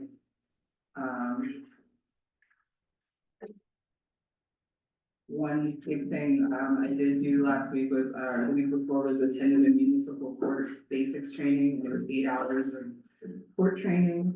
So I feel we're in a much better place when we do eventually have municipal court. And I also have some ideas for how we could, update our current municipal system, and I'm gonna talk to the judge about that before I bring, any of that to you, just to make sure that works for her as well. I've been taking trainings on the HUTF and CTF reporting. I still feel like a lot of it's over my head, so I've been reaching out to various contacts to get more training on it and better understand what needs to be done. I do understand that the CTF report wasn't submitted, and that's why we didn't receive money this past month. I also did not have access to the system, so I'm working on getting access to that, so I can complete both of those reports. Another report that needs to be done again is a civil asset forfeiture report. The sheriff's office told me that they would take care of it for us from now on, but it seems that that was not exactly the case, so once I have access to that system as well, I will file that report. I also met with the Department of Homeland Security via Zoom, their cybersecurity department, to try and talk about ways that we could implement better procedures to protect ourselves here in town. I think I alarmed him a lot based on how we've been currently maintaining our files and information. But he has given me a number of people to contact and people have been reaching out to me as well. So I will try to create like. Sorry, I want to try and create like a more built out cybersecurity plan for the town of Crestone.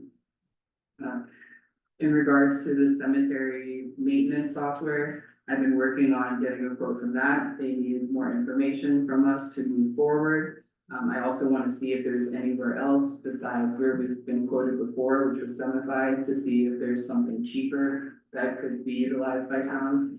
I've done the same thing with document management.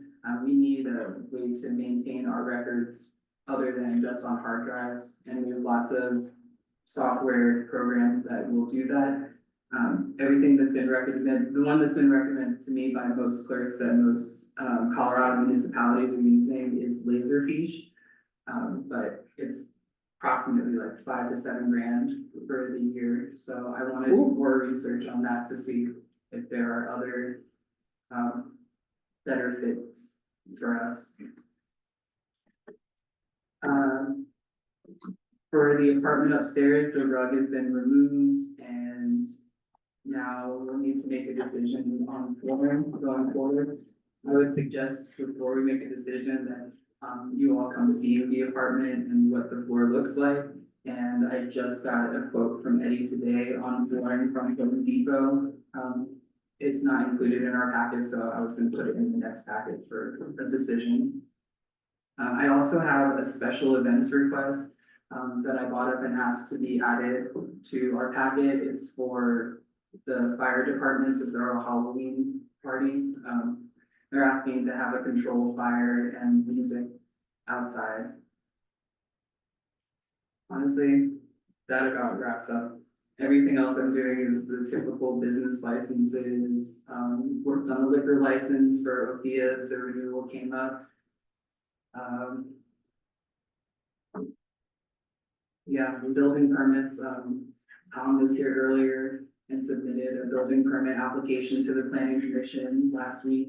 It was approved by planning commission, Sam Case did his inspection and it was approved by him as well, so I'm gonna go ahead and issue the building permit. From my knowledge and what I read from the code, everything they submitted was accurate as well. That's the other thing I'm doing is reading the code, just a lot of reading everything. So I can better report it to you guys. So if you have any questions. You said at the beginning of your report that you'd been in touch with Buck. Yes, I've been talking, I took a 4-hour class with her.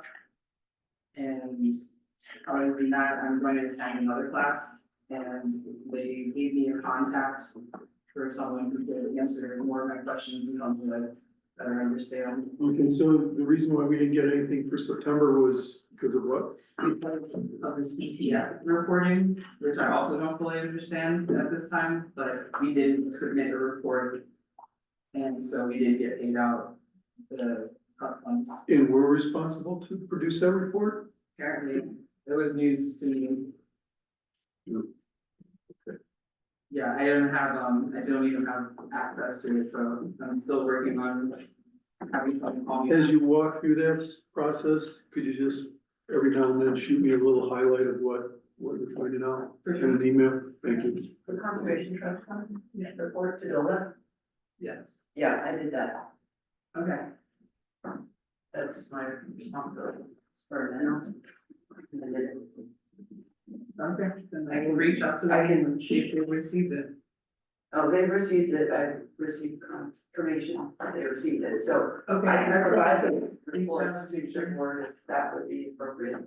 Yeah. So we should be receiving funds from, because we have the conservation, because that report's in that. I was told that they were tied together, and that's why we didn't receive it. So do we then receive? And we'll see the funds. If we sent the CTF, and she said she, did, then that shouldn't be an issue anymore. Okay, I can double check. Okay. Any other questions for the clerk? Just for future conversations, what percentage of your time do you think is related to managerial versus clerk? If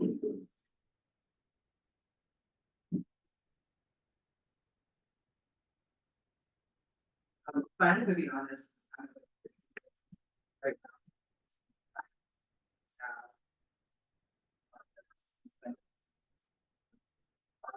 Else to, overseeing different projects and then I have time to business licenses, building permits.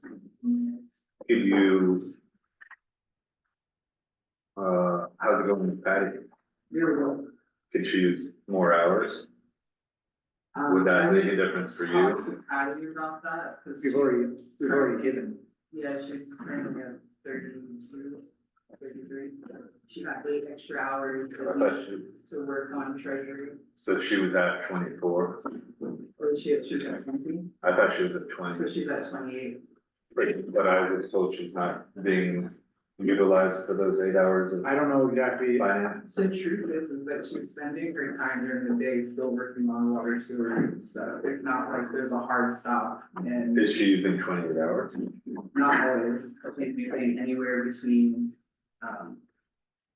24 to 28. And in the past weeks, she's had dentist appointments, she's had things that she needed to leave the office for that she didn't use those extra hours for. Thank you for your time, everybody. Thank you, Leroy. Okay, John. See you on the Zoom link. Okay, John, do it later. Yep. Thank you. But yeah, if she wanted more hours. We'd be happy to. Would that make your job easier?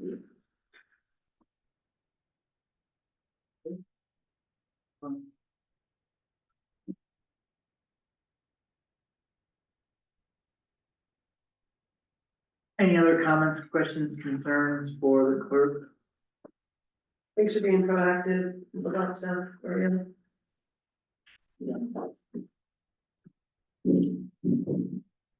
Next. Do we need to make a decision on this request? Right, that was on the agenda, so we can either do it now or we can do it at, after the, at. What would you guys prefer? We'll do it now. What was the fire department's request for, use? And it's, of course, it's, I don't know exactly how that works. If we issue a permit, I mean, how does that work? Cause it's not on town land. I It's kind of think just, it would kind of be the same process as with T-Road, where they're just looking more for like their unapproval. so this just brings up one quick point with events.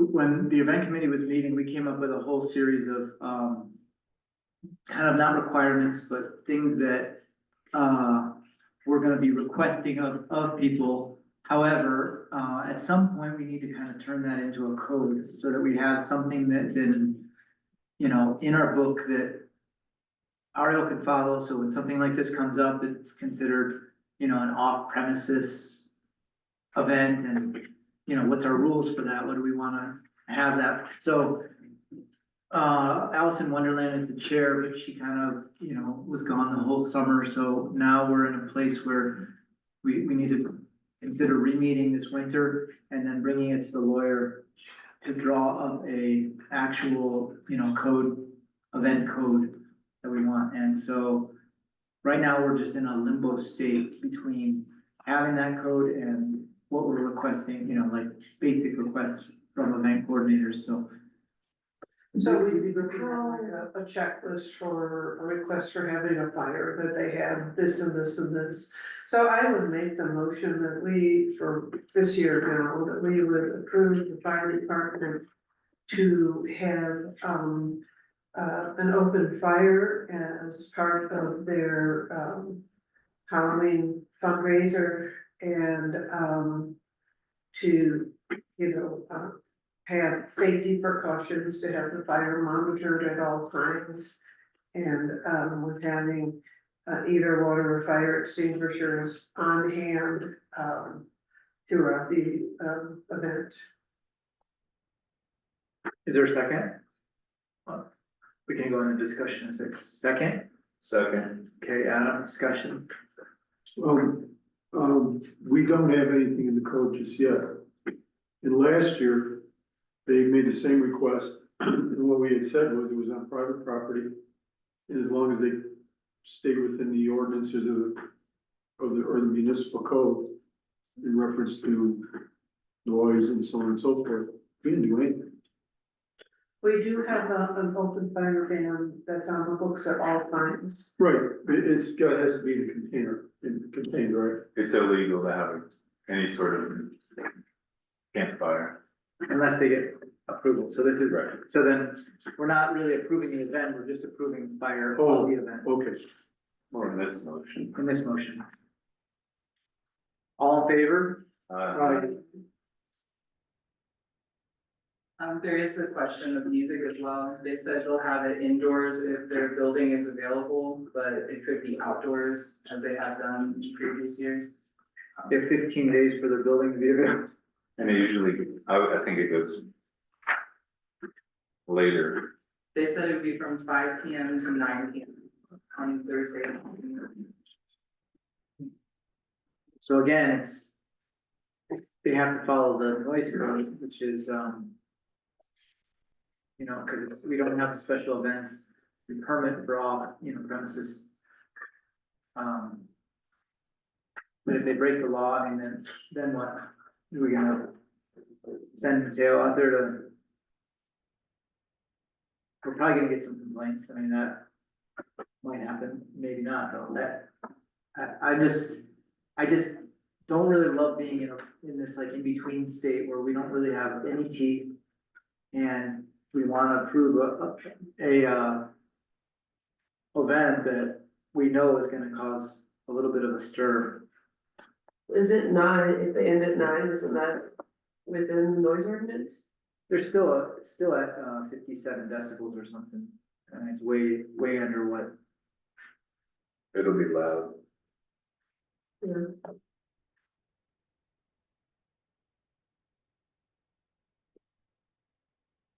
Yeah, I see what you're saying, Benji. It's an awkward position. Yeah, we've never adjusted our code, so it's just, it's like, I mean, did we get complaints last year? I don't remember Halloween being that, did they do that last year? Yeah, It was a fundraiser they had. Huh. yeah, they served music, they had a fire, they served music, they served food and music, and had a fire. Robin's band played, I think they went till 9. You know, all the kids came out and trunk or treated. I would say we just don't give approval either way on the event noise, we just leave it, and if they get complaints, then we settle it later. We don't give approval or Sounds not. like the only thing we have in our municipal code to stand on is what you're talking about is the, 57 decibels before 10, and the fire restriction. right? So, Whatever else, they just have to follow. I mean, we could, If you had a house party.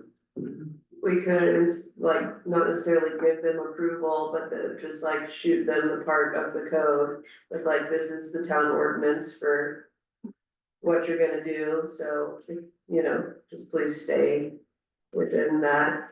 And then you gotta deal with what comes. it might not be the worst idea if, Mateo wants to go out and just have his decibel meter ready. I mean, not saying, that way we have a more baseline understanding of what the sound is coming off that place, I don't know. I mean, I think it's a good event, you know, it's like, it's fun for kids, you know, it's their like Halloween thing. What I did was, when we had the music festival this year, just went around and tracked it, just so that we had an understanding of what the sound was like, and it was definitely still under the, you know, decibel range, so we. Yeah, if Mateo's into it, then you can definitely go around and collect data. I mean, that's kind of with the special events thing and not having something set in stone, we kind of made this year like the trial year to see where our issues lie, and we can still be doing that. Yeah, I mean, we could, in my opinion, to have him at least get eyes on it, so that if we do get complaints, at least there's the town at least knows what was going on. So, Maybe, I don't know if we could add a note to the approval for the fire. But I know, because they dig a big hole, and last year, I was told at least one person almost fell in. So if we could make a note that because there's gonna be kids present, that they need to pay extra attention to safety. that safety aspect. And I don't mean of fire spreading, but I mean of people being around it. Let me ask you a question. If this is on private property and we're directing what's liable and not, do we now then become liable? I don't think so, Are you sure? no. Yeah, it's the lawyer. I think we do. Well, if they're letting people on their property and if it was on town property, we'd be liable. But if it's on district, I mean, it's actually public property, it's just not town property. Cause it's owned by the district. It seems like if we gave approval for them to have an open fire, that's all our liabilities where it stands right there. I mean, they basically are, that's our code, you know, we have a code saying that you can't have a fire. And so we're giving a special approval for that, but we're not saying much about the event itself. Right, I mean. I don't know, maybe ask the attorney. Okay, we'll bring it up to the attorney's report. About events, I think we need to have an event code that covers this. Yeah.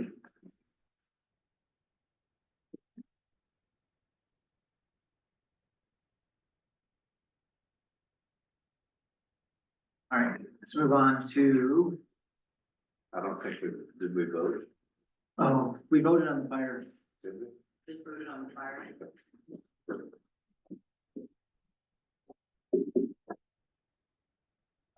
We have, our B is, for the attorney, C is, we can do C of new business. A and B are both when the attorney's here. C is, resignation of Melody Taylor's, managerial position on the Bricks grant. We just need a. I make a motion, we accept the resignation. Second. All in favor? Aye. Thank you. Next, we have a letter from Sean Manakis.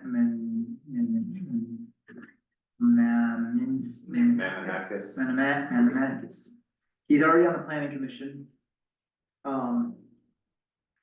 We've put it out there that we have an open position and he has basically brought in his letter of intent.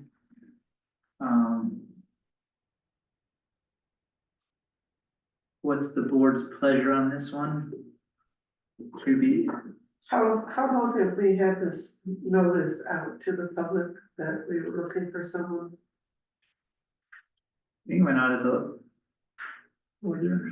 I mean, I haven't noticed it in the boxes, I didn't know that was something I was supposed to do, but it's been 30 days since the resignation, almost. It was at the regular meeting. So we have We 60 have days, 60 days. So, but it hasn't been We 60 have days. 60 days to. When I finally resigned. so we have, what, 60, From the But not time we accept it. Accepted the resignation. so we have 60 days, okay, Find somebody. from the time to be able to continue soliciting the citizens. My concern is how many people know that there is an opening. Was there any indication from Sean that he'd come in and let us talk to him? Yeah, I mean, I thought he was gonna be at this meeting, but I could text him and see if he wants to come.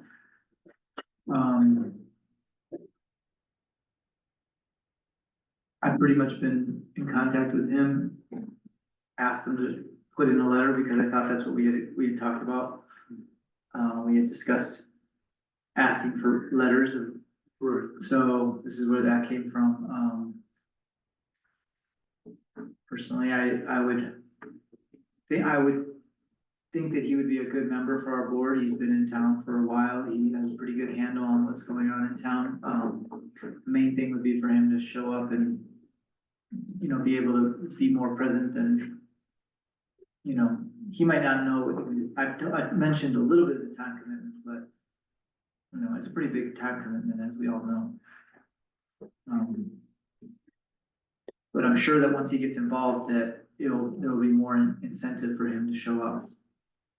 So I don't know this person, so I don't really have an opinion personally about him one way or the other.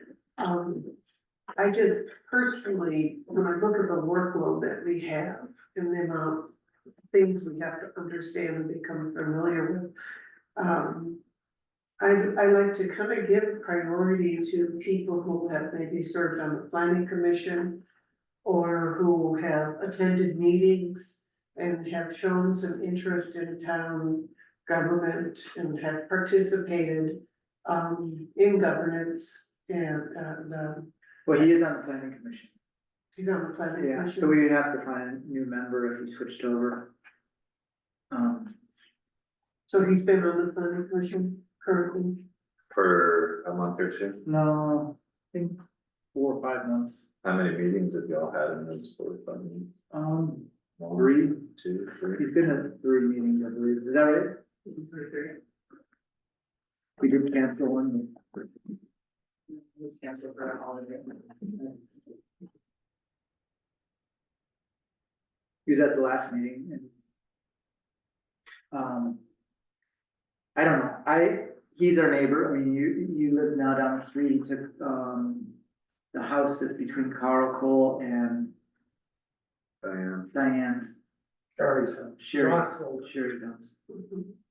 So he bought that house, so now he's a, you know, not a renter, he's an owner, that matters,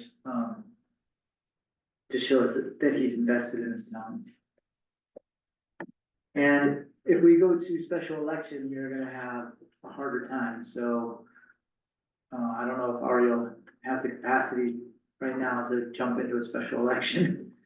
So Yeah, even we don't have to go through a special election. I just, you know, I'm just saying, within our time constraint, it's been 30 days, we have 60 days. it hasn't been, has it been 30? I think it's been actually more than that. I have to double check, but I know. But either way, we've had one other option that, and I asked him to send in a letter of intent and we haven't received it, Okay, so. yeah, I don't, like I say, I don't know this person, so I'm trying to rely on what the rest of the board thinks of their call. I mean, I know Sean, I think he's, you know, he's a really thoughtful, soft-spoken guy, and he's really respectful, and he's done a lot of work in the community as far as like, he used to be part of the search and rescue teams, and, you know, doing fire mitigation work and stuff like that. So, I do have a lot of respect for him. Just for my own knowledge, the process here is within 60 days, we appoint somebody or we have to move to special election. Correct. That's correct? Okay, We're on day 35. we're on day 35. If we've advertised for the position and not too many people have come forward, I couldn't see running a special election and having people take out petitions to run. Yeah, Doesn't add up. Has anyone else come forward? Anyone else besides Sean? Did Sean come forward or was Sean Sean has come pursued? both. So I think the question is, have we pursued anyone else? I have asked one other person who had no idea, I mean, it was, Aaron, Sarah's husband, and, the only problem is, you know, we're gonna need somebody for the planning commission as well, if Sean does join the board, so, and then his wife's on the planning commission, Aaron's wife, so we won't be able to have him. But Aaron sounded like he was really busy, and will have an opening, is that right? I mean, you've talked to him as well. So, I talked. Have you heard any other options, Warren, out there? Have you heard of people interested in joining, and are you interested? I have no interest, thank you. I think you have other problems that you're not aware of by not having a person. You're doing budget work and you need to have a certain number of people To approve. for a quorum. And you currently don't have it. Adam, your thoughts? I mean, I can think of people that could be pursued, like Orca.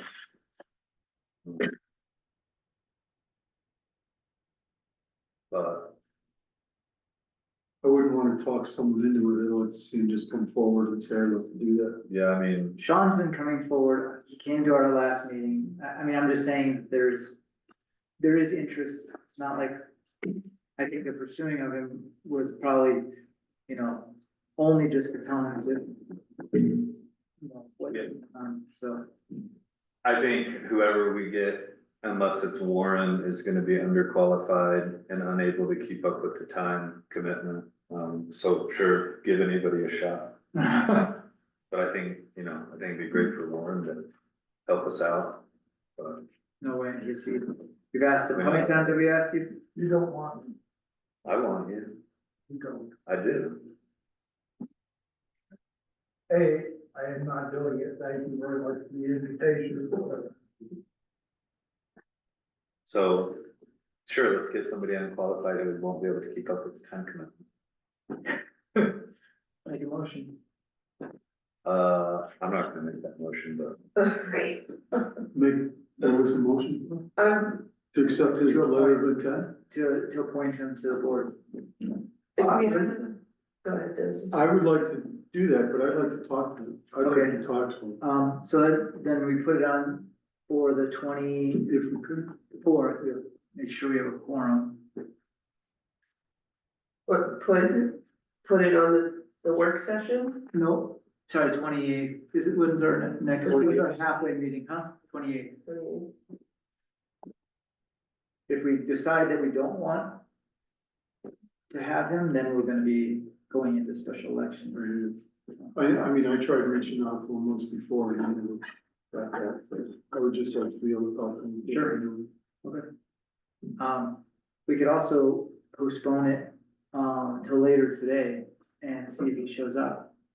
I think, let's wait and see if anybody else does step up. He called me tonight, I mean, it doesn't have to be in the meeting. But we could make the motion at the next meeting, whether it's him or someone else. Okay. All right. it's been in the paper, is that how we've been advertising it? No, I didn't advertise it. If there was a way we could get it out there more, Post it on just our boards. post it on the Yeah. boards, can we? Put it on Post it Facebook. online, I would like to see it on, yeah, I'd like to see it on Facebook. And, you know, if by the 28th, maybe we get with the, maybe like, please send in your letter of intent if you would like to join the board, and if we get more letters, then we can Great. look through them on the 28th and Great. try to make that the decision. Okay. Let's make sure that we're within the deadline period. The 28th is still in the deadline period, but this next meeting is now. It's gonna be the second meeting. And then also a deadline, of course, for, when we have to receive a letter of intent by. And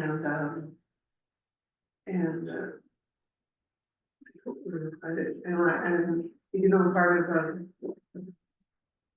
of the criteria for serving as a board member, you have had to be a resident for a year. So let's make sure people know that. They don't have to be a property owner, they have to be a resident for a year. Proof of residence. And then we can see, you know, what sort of field of candidates we have to choose from. Talk to Carl.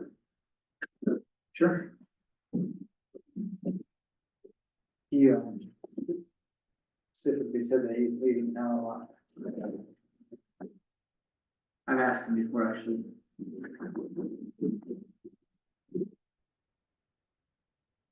Next, we have, decision on hiring Allison McClure as a part-time manager, so it would be actually not part-time, but just as the program manager for the Bridge Grant 2022. It was highly recommended by Julie, Julie is in between FEMA, Colorado Department of Homeland Security. She's the one that kind of is in contact with the administrator, and she highly recommended that the administrator and manager be the same person.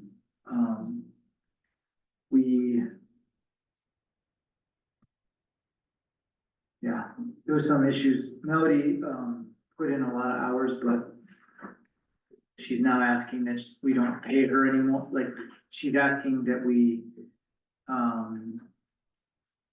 just donate those hours as volunteer, which we're probably not gonna do, but basically that, she has to deal with some personal issues, so she really just wants the grant to be, back at a healthy position and so she's donating the hours, but she's not actually, it's not gonna be part of the grant. So, I think Allison McClure is extremely qualified for this position. And I would like to make a motion to hire Allison McClure as the part-time program manager for the BRIC 2022 grant. Second, More discussion? yeah. So as we're working on the budget, the line item for out-of-pocket expense for the BRIC grant is $1,924 a year. And I don't think that accounts for the, I'm assuming these people who, Allison in particular, has received some money for the work Not she's yet. done. No, she's just declaring it, the cutoffs today, actually. Okay, so then will we pay her? Yeah, so what it is we pay out and then we get reimbursed right away. And none of that, 10% of it is held back awesome, so none of that is in the budget, in the budget, right? and it needs to be. Right. So we need some support. in Right, that. and she's willing to do that. I don't know if she's gonna declare anything this, Right. but. Yes, I agree. So is there any other discussion on Allison McClure, my manager? All in favor?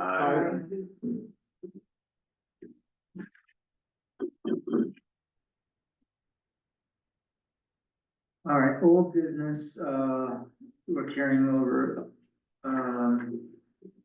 the attorney contract, Oh, wait. Can't we do the living wisdom?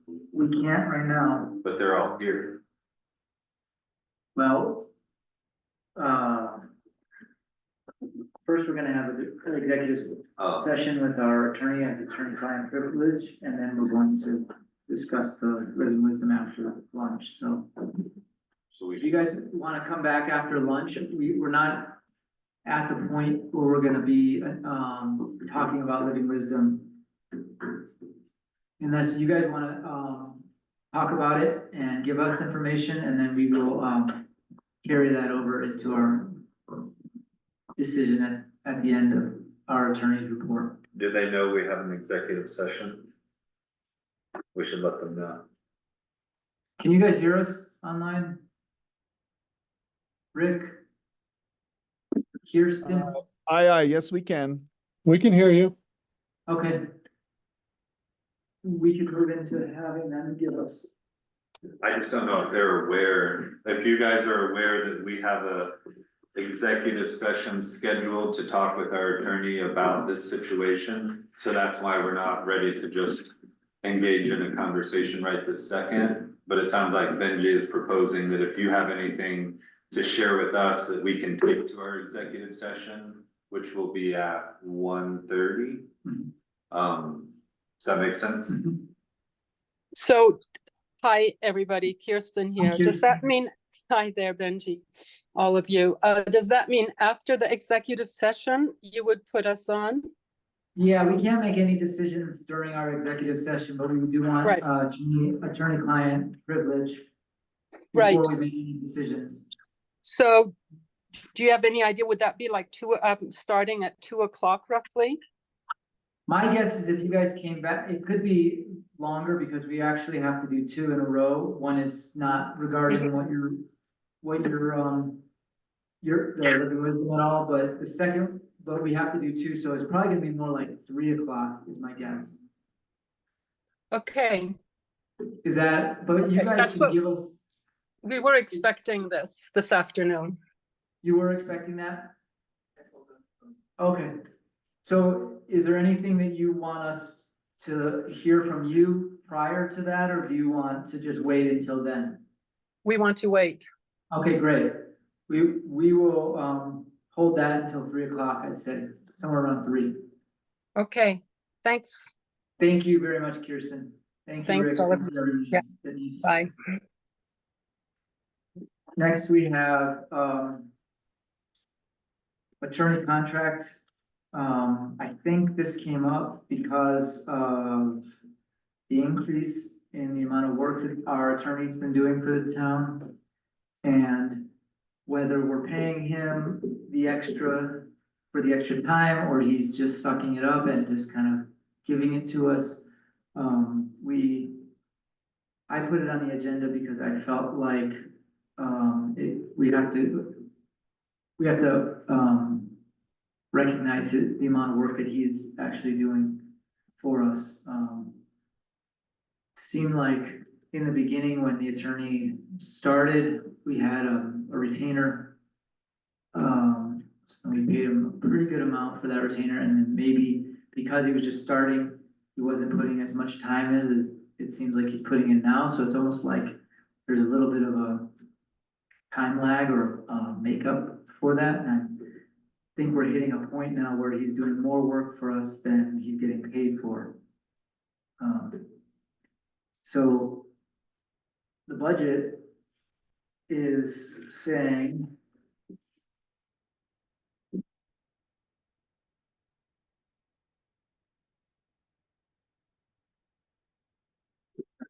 So, no 36. That's for 25. 2 people. Forensic auditor, 25, and I'm looking for 25, because this is gonna be carried over to 25. Or starting at 25, 14,000 for the attorney.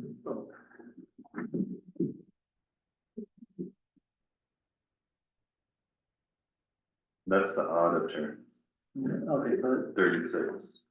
36 is for multiple lawyers, not just. It's for, Right. right. that's right.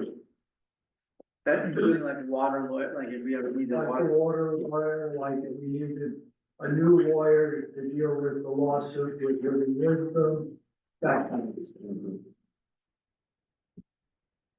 Yeah, it started looking like the Seth Walker line item. And we changed it to describe as legal fees, Right. regardless if it was Seth or someone else. So 36 is, 6,000 divided by 12, Well, that's what they're saying is that 3,000. it's not. No, I understand that, but it only leaves $3,000 per month for attorneys. And we are paying him 2,500. And then his last bill was 37.50. And, you know, that was when we were at the doctor, Benji, and we all talked about how Seth was doing a lot of work.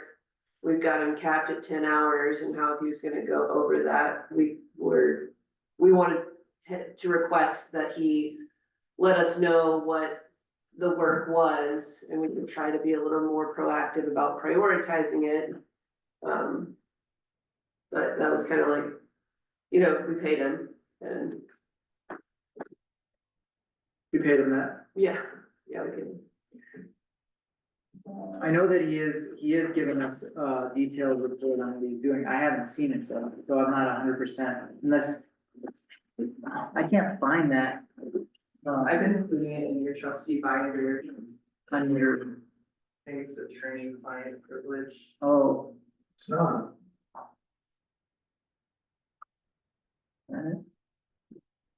Or a separate folder. yeah, here.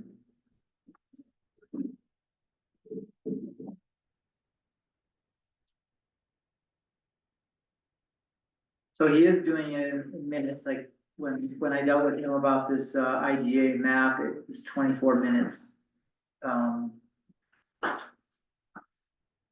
We got approximately 13.5 hours. This value does not include multiple phone calls and or emails with the clerk, mayor of short nature.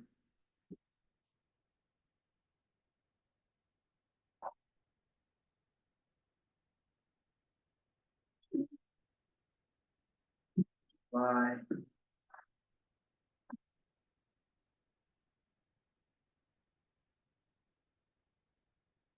So when we paid him the 3,700, how would that, if it was 25 and then if there was only like two, how did that come out to 3,700? Anybody know? 35 hours? $3,700. Well, I think it's $250 an hour, Oh, so that's 15 hours. maybe he took those extra hours on top. You get that?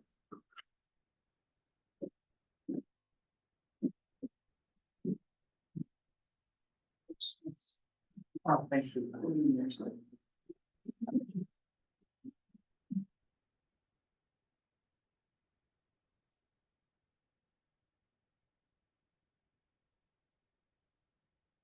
750, 15 hours at $250 an hour.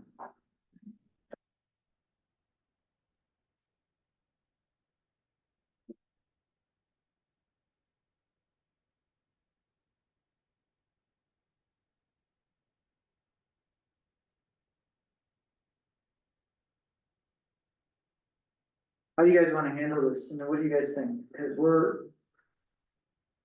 I mean, no matter what, we're gonna be paying more. If we're doing this kind of thing where At the dollar amount that we have proposed in the 25 budget of 36,000. If you subtract out his current rate or contract, what does that leave? 7,000. 7,000. So my personal feelings have been, I think sometimes, just like with the clerk, we throw too many things at him. I remember the times even with Scott, if a question came up, just throw it at him. So at some point, it either didn't get done, or in this case, it's just gonna get more expensive.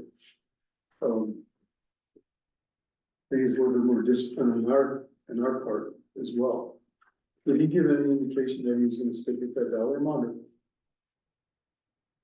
he hasn't said anything to me about, he told me that something was gonna come up where, his office is changing, and that he's gonna even have less time to be working on stuff for us. So, I mean, he could work, unless we change something, where we actually lock him into a certain amount of time, which right now is just 10 hours, but he's just gonna be taking out a lot more, I guess, is what I'm hearing. He wasn't very specific about it. I guess if we're wanting to ask him at, today's meeting, I think we could talk a little bit more with him about it, but also, once, things are settled with the Living Wisdom, project and the sewer project, there aren't any, what I would call, I guess, big issues. Unless something's hiding around the corner I'm not aware of. That we would, so should we just leave it at the 10 hours? I guess that's one reason, yes. I think so. And then just if there's overtime and we just, yeah. I would say if we got to a point where he needed 12 hours, but stopped at 10 and it actually affected us, then the following month, we might be more responsible. I've got another question. Did I hear correctly that he was also, working with the county on our agreement with them? The 3 mile thing? Yeah, but that's not a big deal. Not the 3 mile deal. I thought it had to do with the county agreement for the formula that they use on what they charge us for what would be maintenance on the stuff that we do, like snow removal, for example. Because if that's the case, I don't think we need to let him do that anymore. When I talked with the county representative along with Brent, last week, I think it was, or maybe the week before, there's something like 13 years left to that agreement. Yeah. Here it does say Swash County Road and Bridge emails to clerk and trustee, 50 minutes. So I would just Brad- direct him right off of that. Okay, so what I would say is when he goes through his agenda and he brings that up, then we just tell him to leave that one. Right. I mean, I'm hoping we can just get to an end on some of this stuff, you know, doesn't mean nothing's gonna come up, but even writing, you know, the noise ordinance and stuff like that is something that after we're done with this, that he could work on And codify the code, codifying, which I think he said he would do, Mr. Parrish. right? I think too,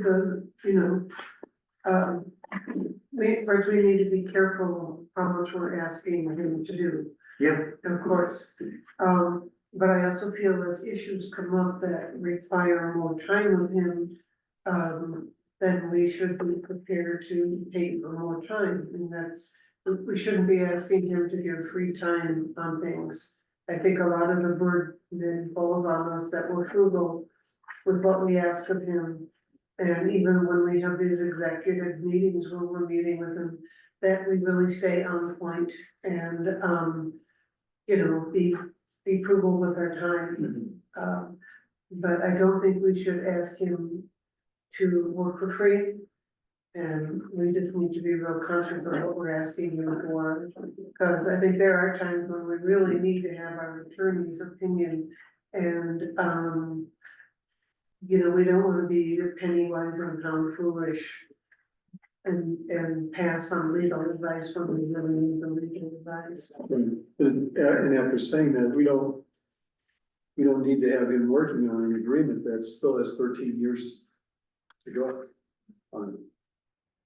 Okay. So let's just, when the attorney comes, we'll ask him if he wants to just continue with the 10 hours into next year and we can't increase it right now. Right.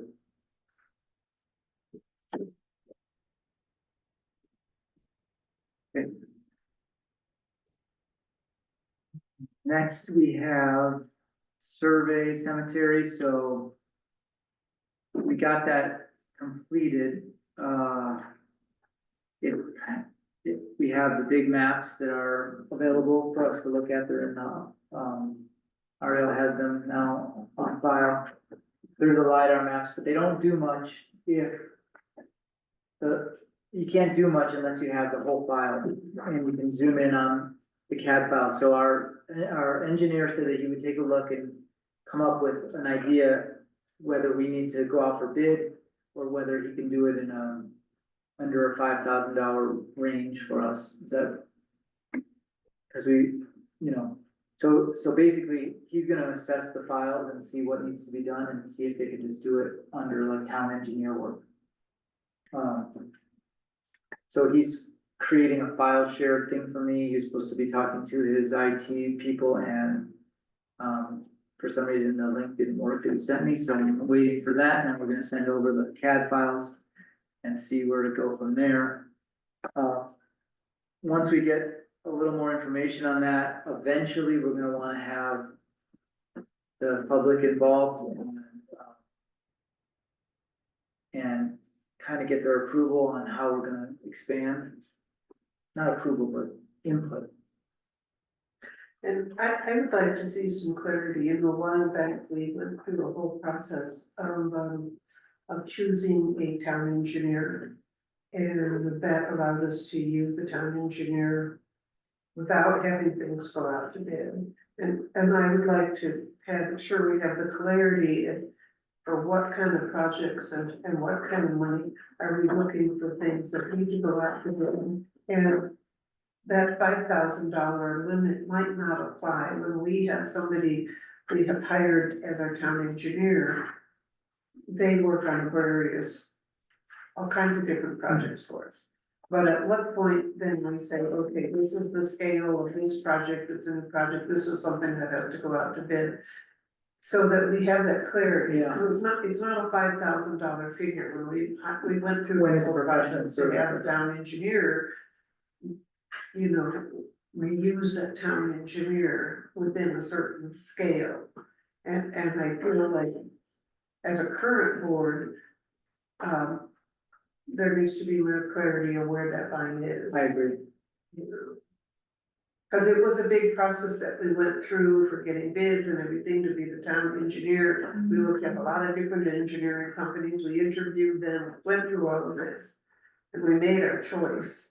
Well, it's kind of interesting that even the group that is our town engineer, and I would say that it's a big firm. They've been applying for the bids that we've been receiving, so on some level, you know, if we go off the bid, they're still the ones that are coming through with those, you know, bids. It's just, there might be a fine line in there that we can just say this project is something that can be done, you know, under the town engineer's purview as professional services.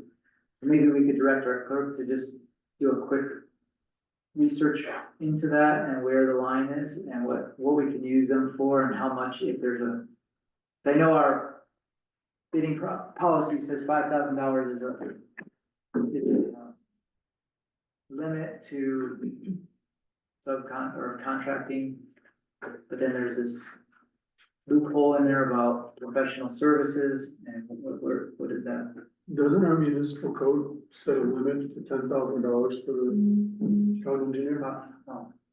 of work for the year?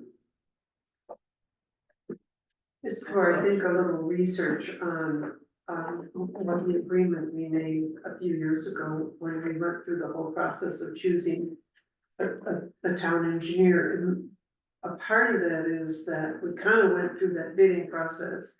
And to stop them from having to put out the bid every single time we have a project that's going to be more than 5,000, we have a town engineer. And that's what I'm saying, but when we have a large project, then that probably goes beyond the scope of what we have as our town engineer. And I think that's where we just need to have that clarity on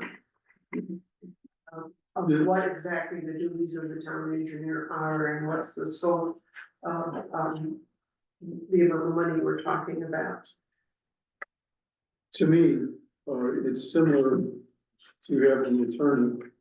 The town engineer gives us advice on problems that, or the community might identify as being a problem in town. That changes very clearly when you go from identifying that problem to coming up with a solution to fix or repair it, meaning design, construction, everything from dealing with a contractor, series of contractors from bid process through that bidding process, construction management, payouts, and so on and so forth. If our attorney is giving us advice here, it's a lot different than if he were actually in court. So I think that's the line, at least that I see, with what we're describing. So it's not necessarily the size of the project. It would be the actual construction of the project itself. Obviously, a difference between the rehab of this building and the sanitary sewer plan that's over here. One is much bigger than the other, but same, requiring the engineer expertise.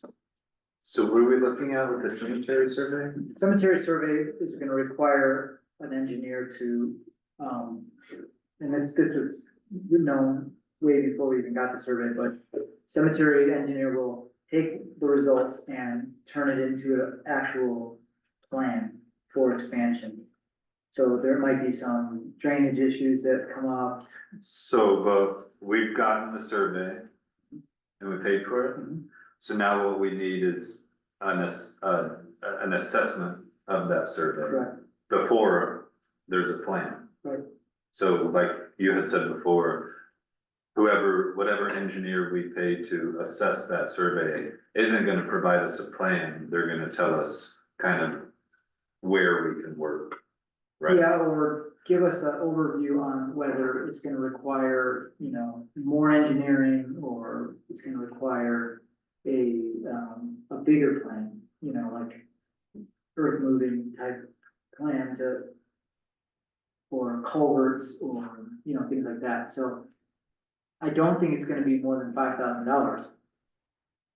But we also don't want them to design a So cemetery. they're gonna give us options. Okay. Basically based on this survey. So a long time ago, when Kyle was in charge of coming up with a report, we're kind of going back to that, which was get the LiDAR survey, get the drainage report based on the LiDAR survey, and then, have a committee set up that assesses all the results, brings all the information to the table. It's not like there's any decisions to be made. So are you proposing that we commit to paying our town engineer for the next step right now? No, I'm proposing, I'm just giving you an update and telling you that I'm going to transfer those files over to our town engineer. And then he's going to get back to us with he's gonna look at it and see or pass it on to one of the other engineers that are more involved with that, and see whether we have, how much of a project, what the scope is of this project. Okay. Right. That's all it is. It's not a big deal. It's just, but if you also wanted to look at the CAD or the bigger, printouts of this particular survey, we have them as well. So please look at them. They're pretty cool. And if I could say one more thing about the attorney contracts in regards to us being more responsible with how we utilize his time. So today we have 2 executive sessions. I think we need to be really responsible with how we use this time today. So we're not doing a 2-hour mediation. We're really getting some advice and coming out. One option would be to do one of the executive sessions on our own, Yeah, totally. so. But we would have to do that after, like later on in the day. So along those lines, to Rick and Kirsten and Denise, if we can be in touch with y'all, or we could just schedule them 3 regardless of how long Yeah, the executive session takes. All right, it makes it easier. does that make sense, guys? We're just gonna keep it at 3 o'clock, even though we might do one of the executive sessions after that. Yeah, I guess that makes sense. Yes. Yeah, we're just, we're trying to be efficient with our attorney's time. Yeah.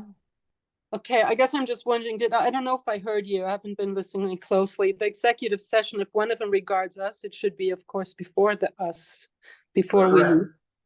Okay, But we wanna just give enough time for the attorney, for that executive session. And so we'll just stick with 3 o'clock. We'll deal with, old business A, which is living wisdom stop order response. okay. Okay, and then, now we're gonna move on to, the black mold report that we got from 116 South Alder Street. I guess it was an indoor quality assessment of the building. Are you gonna report on that? Or is that? Yeah, they did a report and I included it, there was no black mold located there. Interesting, yes.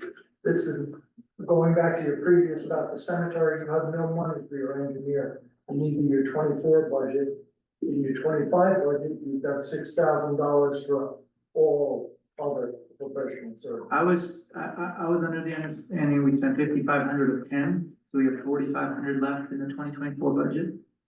Well, not only for the budget I was just looking at, unless I didn't look in the right place.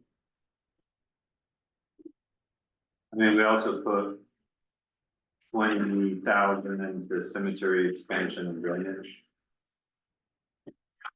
But that's the subject for 25. 24 is 10. Repairs and maintenance. What line is that? It's it's in the old budget, Yeah, 2024. does that one have the numbers? No, cemetery repairs and maintenance and other. 10,000.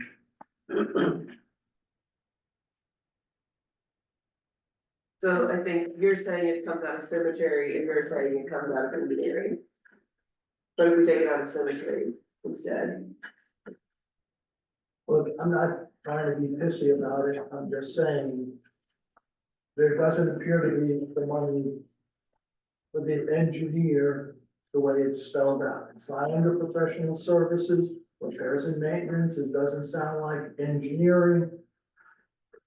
That's all. I'm putting it under cemetery, as cemetery being. What, I know it's broad. It's broad description, and a lot of these are in broad descriptions, unfortunately, we have. You know, I'm just bringing it to your attention, maybe I'm wrong. All right, okay, let's move on to the black mold report saying that there was. So what does that mean, that we just, who paid for that? they did. Right on. Means, I mean, I think that goes back to what Dennis is saying too, like if we involve ourselves, are we then liable on private property, but also great. I think they got a report and there's nothing to be worried about. And I mean, the last time this came up, I think we came to some conclusion that we can really only get involved if like the building were to be condemned. That's when we would like then be able to be like, hey, you got this condemned building here, you gotta do something about it. But until then, it's like. We don't really have. so maybe we just send a thank you note for doing their own research, because that's what we sent a letter basically saying for them to be aware that we were getting complaints about black mold in the building, and so now we should just send a response saying thank you. Does everybody agree with that? You guys agree, just send a response saying thank you for that, and, you know, hopefully. I mean, as a bigger problem though, it does, like, businesses are moving out of that space because it's leaking. I'm not saying there's anything we can do about that, but like, it's kind of a bummer. Are businesses moving out? The thrift store left, Which and one? the, whatever the consignment shop lady, Crestone consignment. but yeah. Well, I Did she mean- leave because it was, Well, because there's no black mold in there now, doesn't mean that if the condition worsens, that it's not gonna happen. So there still needs to be some maintenance done to the building. It's a private building. Yeah, I don't Yeah. think we have anything to say about that.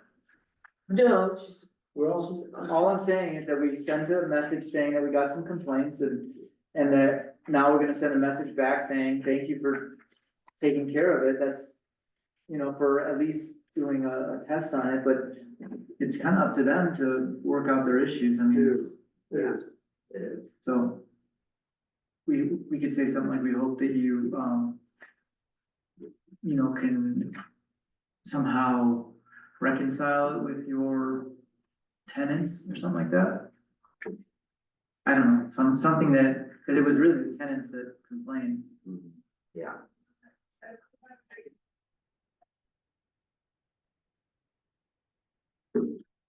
Next, we good? Next, we got, So basically, we're looking at this report, is they're not seeing anything that's a problem. Right. we're just gonna reply to them sending that report back to us. You could say thank you for us being aware of that, of your results. We are on to employee requests for decision regarding health stipends. I put this on the agenda because I've been approached by at least 2 employees to revisit this, as there hasn't been a decision made.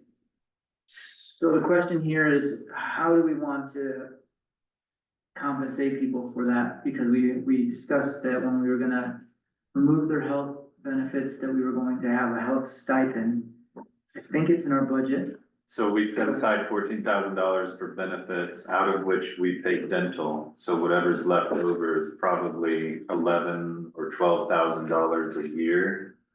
And when we were doing the personnel handbook committee, we were looking at some sort of scale, so if somebody works 5 hours or less, or 10 hours or less, they're not receiving any health stipend. 10 to 20 hours would receive X amount of dollars, 20 to 30, so on and so on. And I think that's fine. I think we could be like, anybody who's less than 20 hours is not getting a health stipend. 20 to 30 hours is X amount of dollars per month towards a health stipend, and 30 to 40 is X amount, and over 40 is whatever, nothing. Nothing additional. So how do we account for different hiring times and all that? For instance, like, you know, each one was hired at different times We could say after 60 days. of their, but still we have to account for when they started. So in other words, if you guys started a little earlier than Brent, Are you talking about like for back pay or something? yeah, it's back pay. It's a reimbursement, like, Well, yeah, it would be for when they were here. so we just have to figure out how to When fairly everybody started. distribute the balance of the money. So we need a list of staff members, the date that they started, and how many hours a week they've worked since they each, Their time sheets. yeah. Yeah. Well, I mean, so Or their like total hours. if Kim started at 5 hours a week, Mhm. then she was getting no house stipend, and then she went to 20 something. So that's a lot of data to weed through. So you're looking at a monthly average. Okay. Yeah. What Yeah. somebody worked in a month, divided by 4. Yeah. Mhm. That would be fine. That's cool. Is it going to be a set amount for everyone? Or is it gonna be a portion of their salary, a percentage of their salary, A set amount, pardon, a set amount, a set amount? And, based on how many hours they work. Yeah. how many hours they were hired to work, or how many hours they actually worked? Mhm. Well, that should be one and the same. So how many hours they actually work.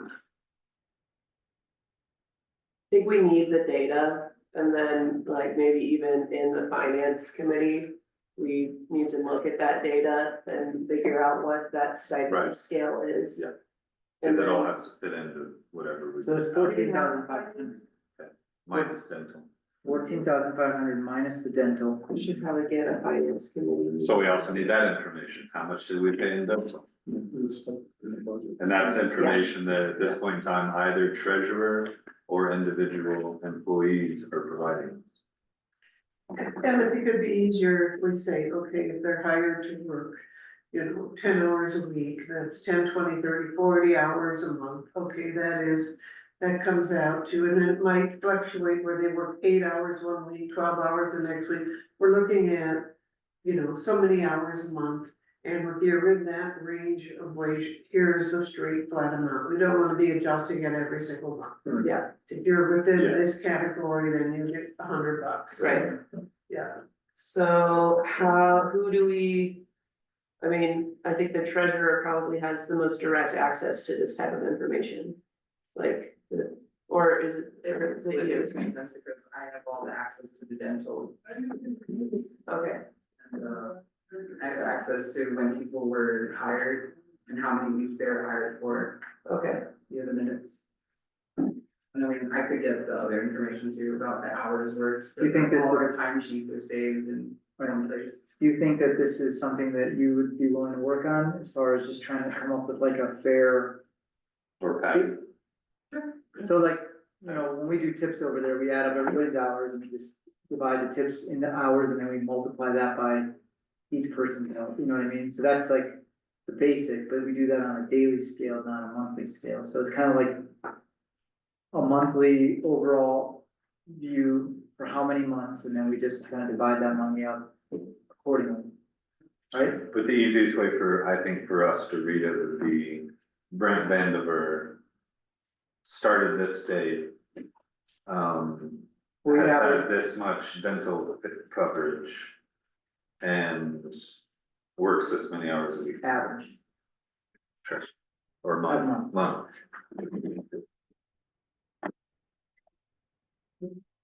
So. And then once.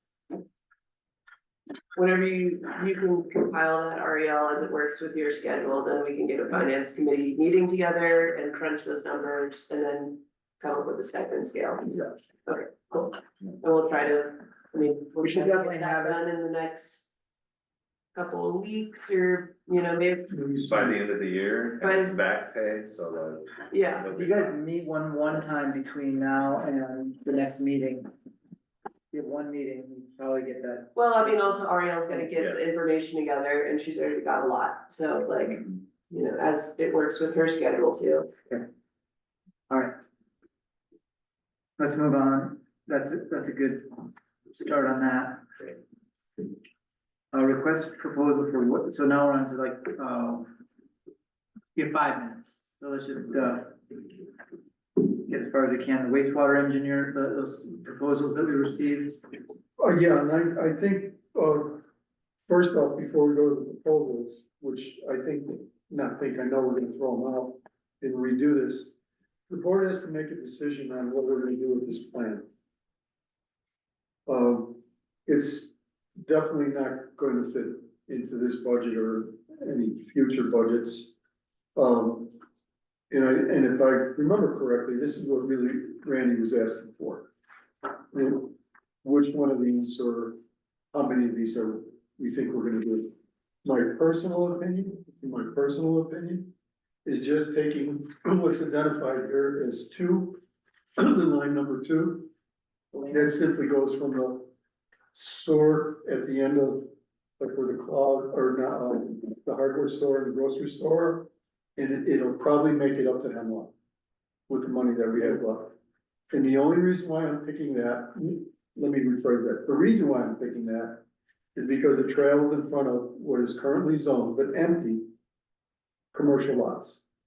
And my hope is that would maybe somehow entice someone or make it ready for someone who might do some commercial development other than what we already have in town. Is this the one on Silver that you're talking about? No, Galena, number 2. Okay. When I don't know when this photograph was taken, I don't know when this stuff was all designed on here, but I tried counting the lots that had buildings on them. And it doesn't meet the minimum requirement. I don't know if any new homes were built since this was done, but I think they require 20 homes to tap on, and there's none there. Okay, So the other thing about Galena that's kind of nice is that they could take it up as far as they can go for the money. So like you can just say, this is as far as we're gonna go, and that's it, and that's what we do. So if it doesn't even make it to Hemlock, then that's fine. I mean, it's not fine, but it's. it also means anybody who's within 400 feet is then required to tap in I don't know. That's for the, future development. yeah, you have to be at least 400 feet away from the sewer line. Okay, For a well. yeah, I understand.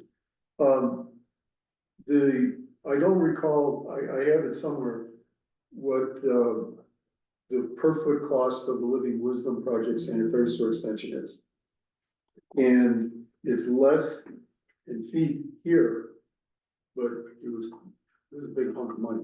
Up there, But The engineers quoted $900 a foot originally in the baseline, engineering study. And how much was? that'll be a block and a half, so 600 feet would be at that'd 900 be is, $720,000. yeah. So it might not even make it then. One. So I like going up Galena as option A, as option B. I like, engineering and installing our own pretreatment facility before it gets to water and sand. And as option 3, I like taking all $480,000 that we have and investing it into improving water and sand infrastructure. And so those are your top just don't know 3 if we- options for what to do with the grant money. Otherwise, if we do nothing, once again, then we're liable for the 120 that we've already spent. Right. So we need to do something. Right. I think, What do you think, Dennis, out of those 3 I options? think if we were ever to consider a short or long range plan, I would stick with number 2 with the ender there are, and I know you go to some of these things. There are, places where we can, as a quasi economic development committee or commission, be it us or someone appointed, can go to places where these small businesses advertise and at times are sometimes enticed, I don't know if that's the right word, into communities like ours to develop their business and their products. The other nice thing about that is there's a lot of separate individual lots going up the hill that theoretically could have individual businesses on each one. Up Galena, there's broken into, I think, 25 foot lots, you might need 50 to build, but Well, that's the simplest option. To just go, I mean, What did Randy have to say about meeting the requirements for the grant for the 20 units? She didn't, I had voiced it to her and either I didn't do it well enough or she was something on, but I told her pretty much what I just told the board here today and there was no reaction. I think it's pissed away money. well, You're not getting any customers. not yet, but we might. I mean, if it's there over 10 years, you might get customers. I mean, I don't think it's this way. well, the other thing is even if it's dry pipe going up the hill for now, it's not gonna be a problem because there's nothing above it yet.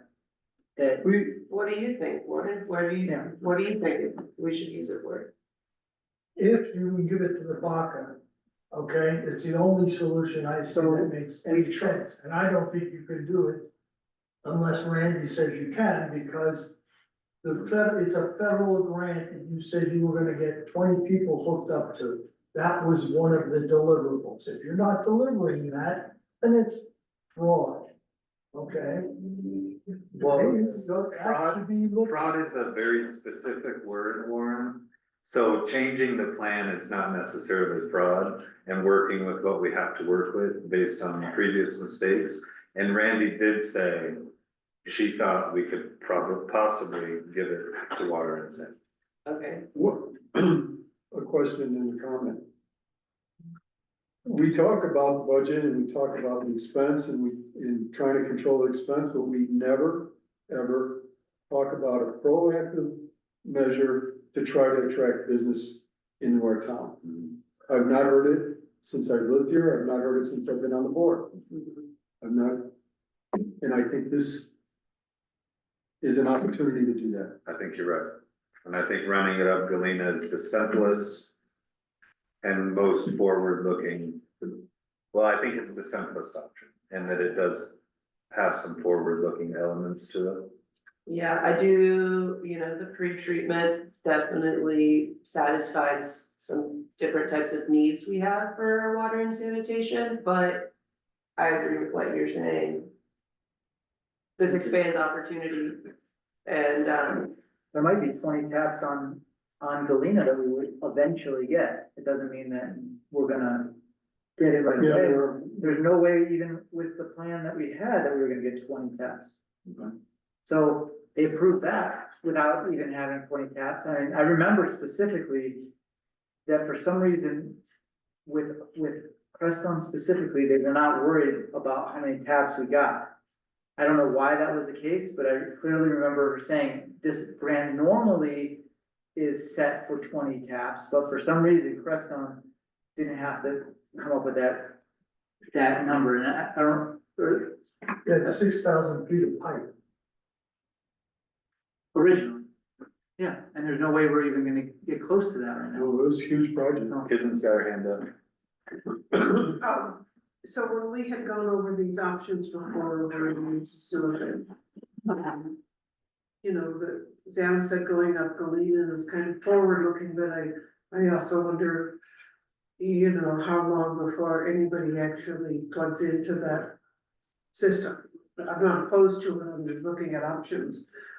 When we had settled on looking at going instead of the sewer down to Iron Street and dealing with residences that had aging septic systems, I think a key factor that needs to be considered is an actual interview with everybody who has those septic systems on how they would feel about having the sewer line run. Because when the area along Iron Street, which was out of option 1, 2, 3, it was the option that we settled on, and the reason is because the probably 1, 2, 3, 4, 5, 6, maybe 7 houses along that stretch. All of them have septic systems that are probably 20 years old. And I remember Gwen at the time saying that they were having some issues with theirs, they'd really like to be able to hook up the sewer. Okay, that's just one out of maybe 6 people. There's just, And so, there's just no way that with the amount, every time we do the assessment, it's getting shorter and shorter on how much we're gonna be able to do. how many? It would only make it to that little lot that you have. Right, so now we're looking at less money and a lot less distance of what we have. And so, you know, if we only have a certain amount of money and we can't do that, okay, but I'm saying that that should still be kept on the wish list. That should still be kept as a priority when we have more money, just because of its potential for polluting the groundwater and North Crestone Creek. So that's something we should not forget about. But if now that we have a lot less money, the idea of using it to run to Galena, I'm fine with that. I think if we say it's forward looking, that sort of development. I also like the idea of looking at a pre-treatment area, and the town does have road right away that's along Lime Street, that's behind the home business, it's not a resident house that you're impacting by having such a facility. It's a piece of land, road right away, we have that runs with the sewer, runs right past it. And if we're looking at bang for our buck through towards the future, treatment might be something that could save us money in the long run when we're dealing with water and sand. So it could eventually start paying for it itself. So I think that's also a good option to look at for the future as the town grows, especially seeing the sort of BOD levels that we persistently have, we need to consider.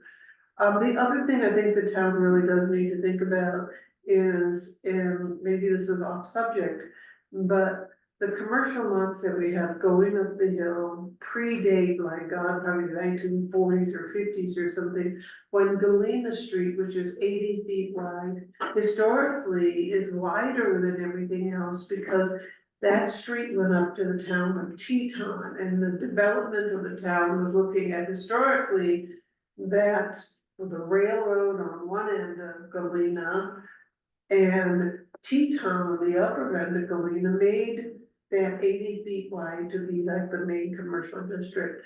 Now we're looking at that old zoning that has the commercial district moving up into what is essentially a residential neighborhood.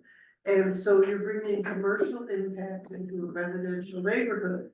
And it's something that, you know, we don't wanna be takings of private property, but part of our long-term planning is where are the best locations for commercial development? What makes sense now, today's world, not 50, 60 years ago? Well, I understand that, but when people have, over the past 50, 60 years, have been buying land around that, they've been able to refer to the map that's already created with the zoning being that, so they know that that is commercial and could be developed as commercial.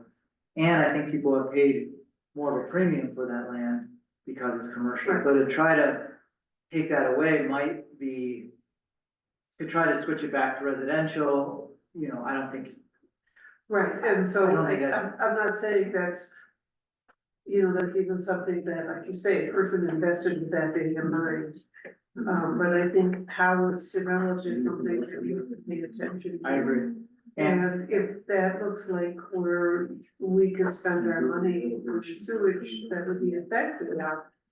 Yes, but I don't wanna see us spend it just to spend it, because we have to. make sure that you're gonna have a long range.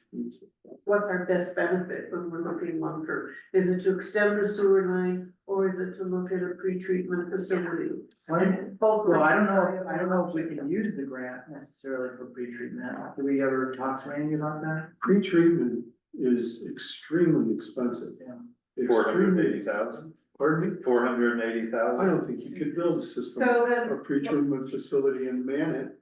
then if that's just gonna be way too expensive, then, you know, that's one of the options. And we don't, This is really good, but we don't have anything.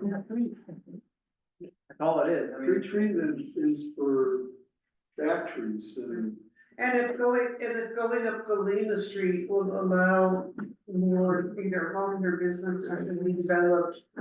As Adam said, forward thinking, I'm in we favor. just have a lot of lots going up on the north side of the street there that could be individual businesses that, you know, if they don't wanna put septic, I mean, it would be not a great area to put septic systems in. I think the most forward-thinking option is give it to water and sand. And did we? In the bottom. Did we ever get that? Did we ever get that? We No didn't, approval? we didn't get a no. I just don't. That's not a understand.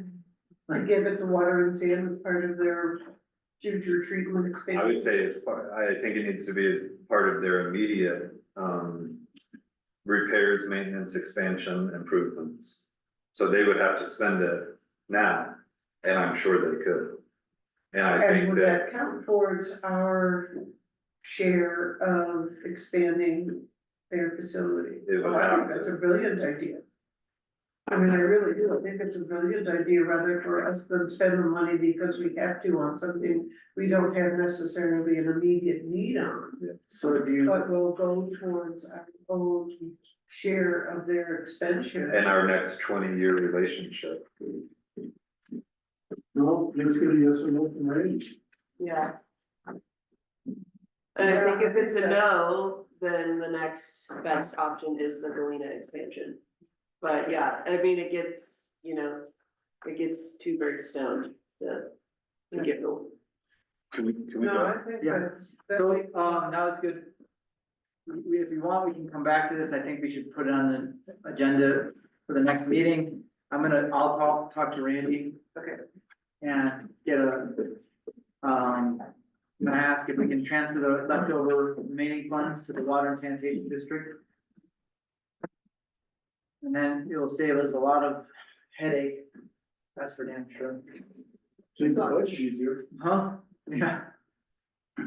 So we're gonna adjourn until 1:30, and we will have our attorney's report, and then we will have to finish everything else as we go forward past the attorney's report.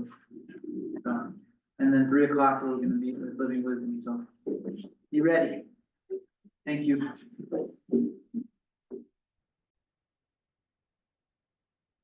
Hi, Seth.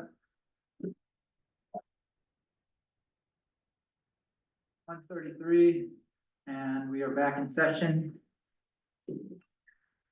Next, we are going to go straight into our attorney's report.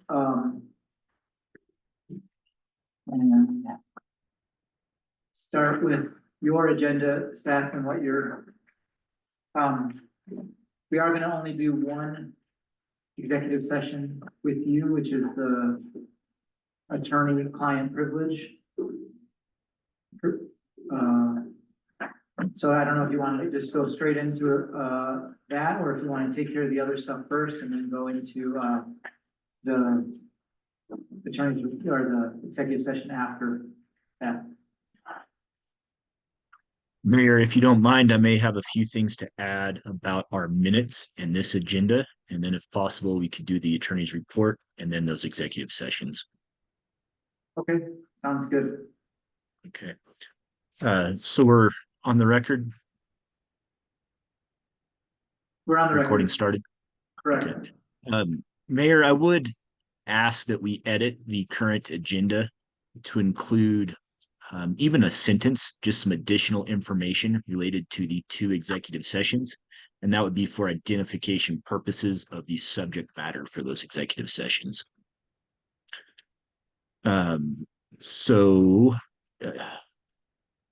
if you would like to propose one, A or B, I could try to give an example of what I would be looking for. Let's start with B and then we can move to A. And is B, if you read that, the any person receiving the agenda wouldn't have any idea what that subject matter is. So could you give me one or two sentences about what will be discussed in that Yeah, session? attorney-client privilege in order to discuss negotiations with Living Wisdom Village and whether and how we're going to move forward with that. Stop work order. So, Okay. And then can we do the same for new business A? yes. With that personnel matter, could we go into a little more detail on that? A will be discussion of personnel matters pursuant to 246402 regarding employee evaluation, having the employee ask to be in closed session for those that evaluation on email correspondence. Thank you. And then I would ask if the minutes were approved previously this morning. Minutes were approved. Would you like to reopen them? Yes, I have two comments. Section 13 Okay, one deals second. with the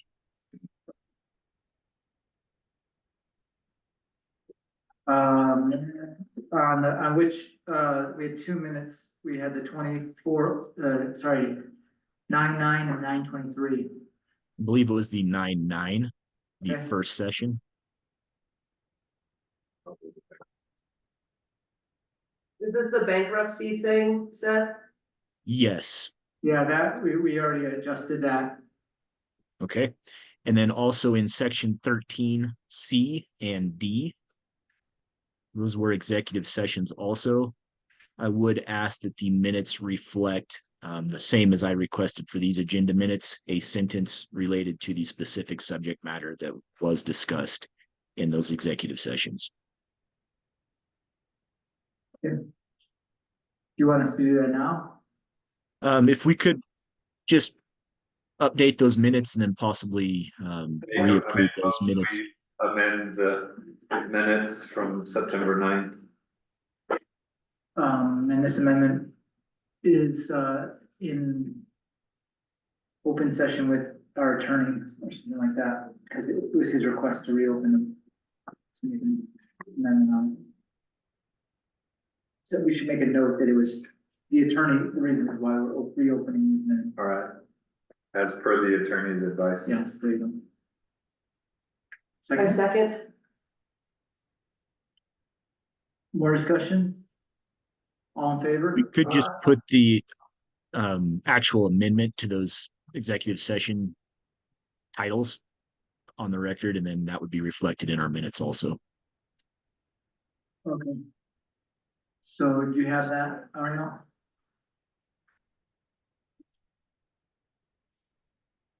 Just Basically the same. C and D to. Basically the same exact. Yeah, do you want me to do it now? As long as you have it in your notes and you'll update it that way. Absolutely. Okay, all in favor? Aye. Okay. She's gonna. Thank you, Mayor. I appreciate that housekeeping.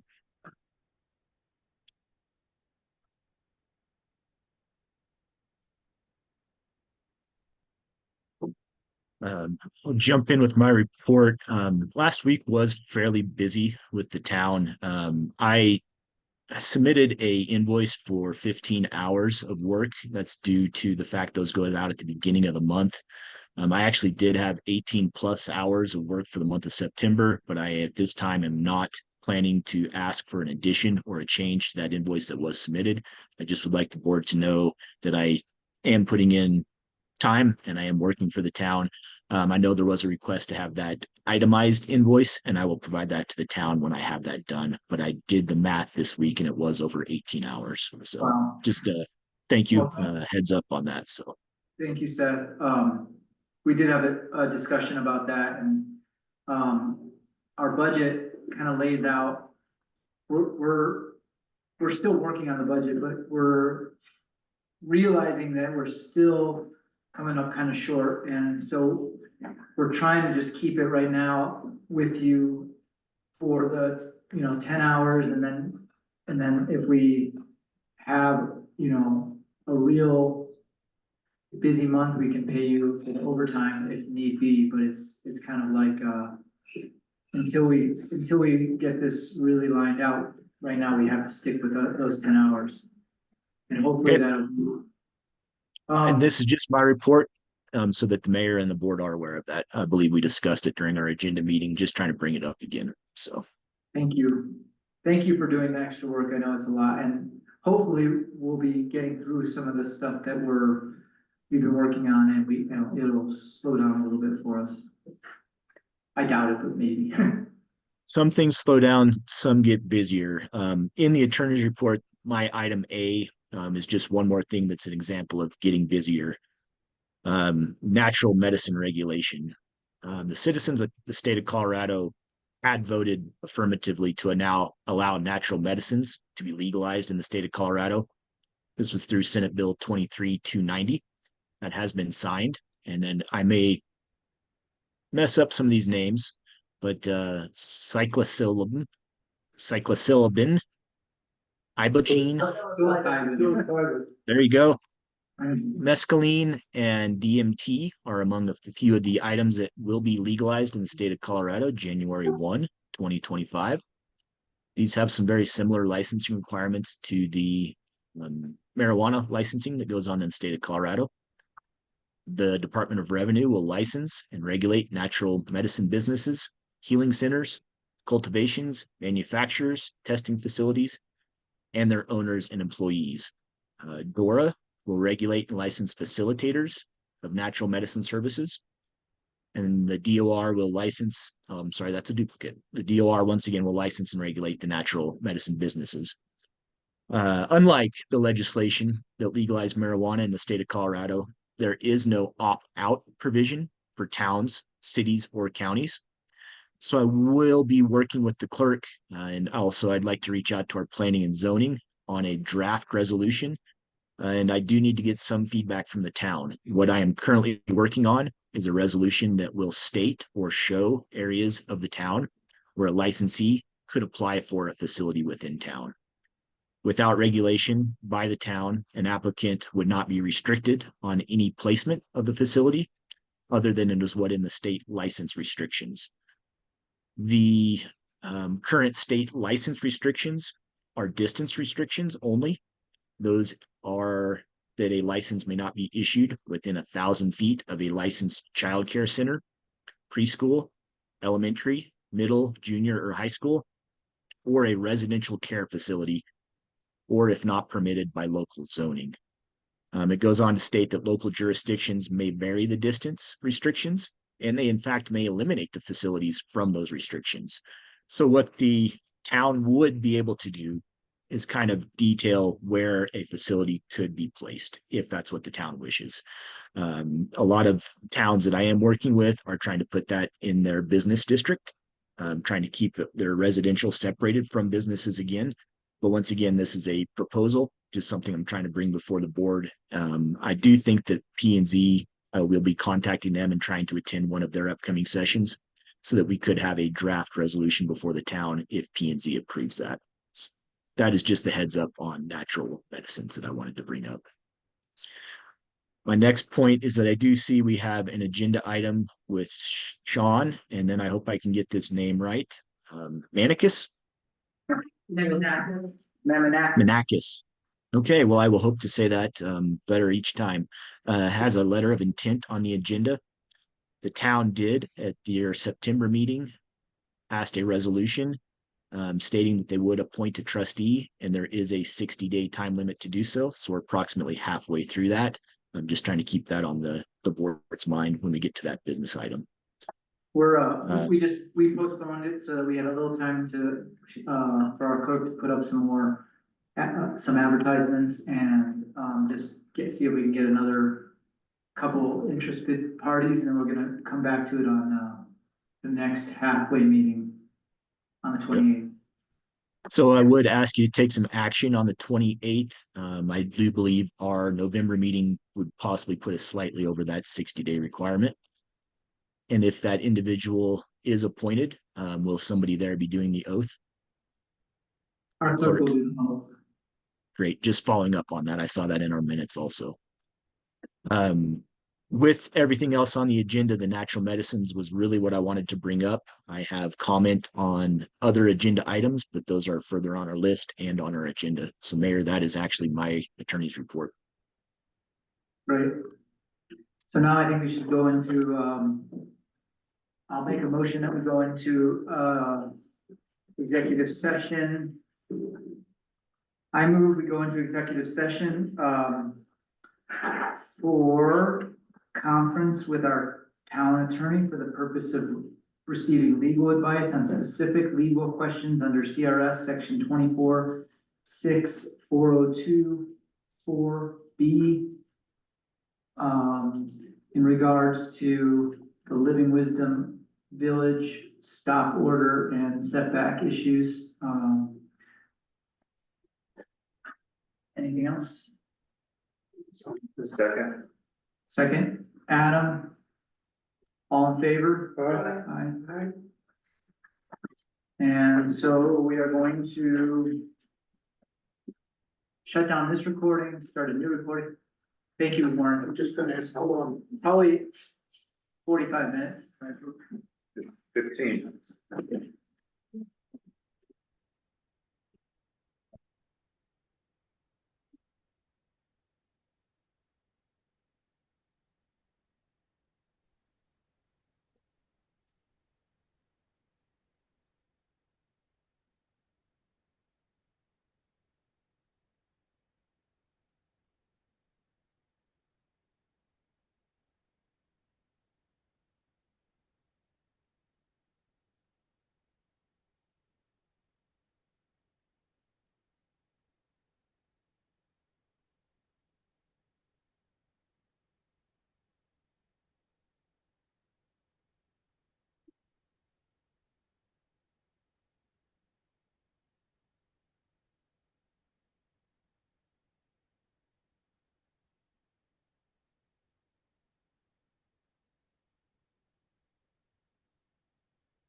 So Mayor, a new link is going to be sent out.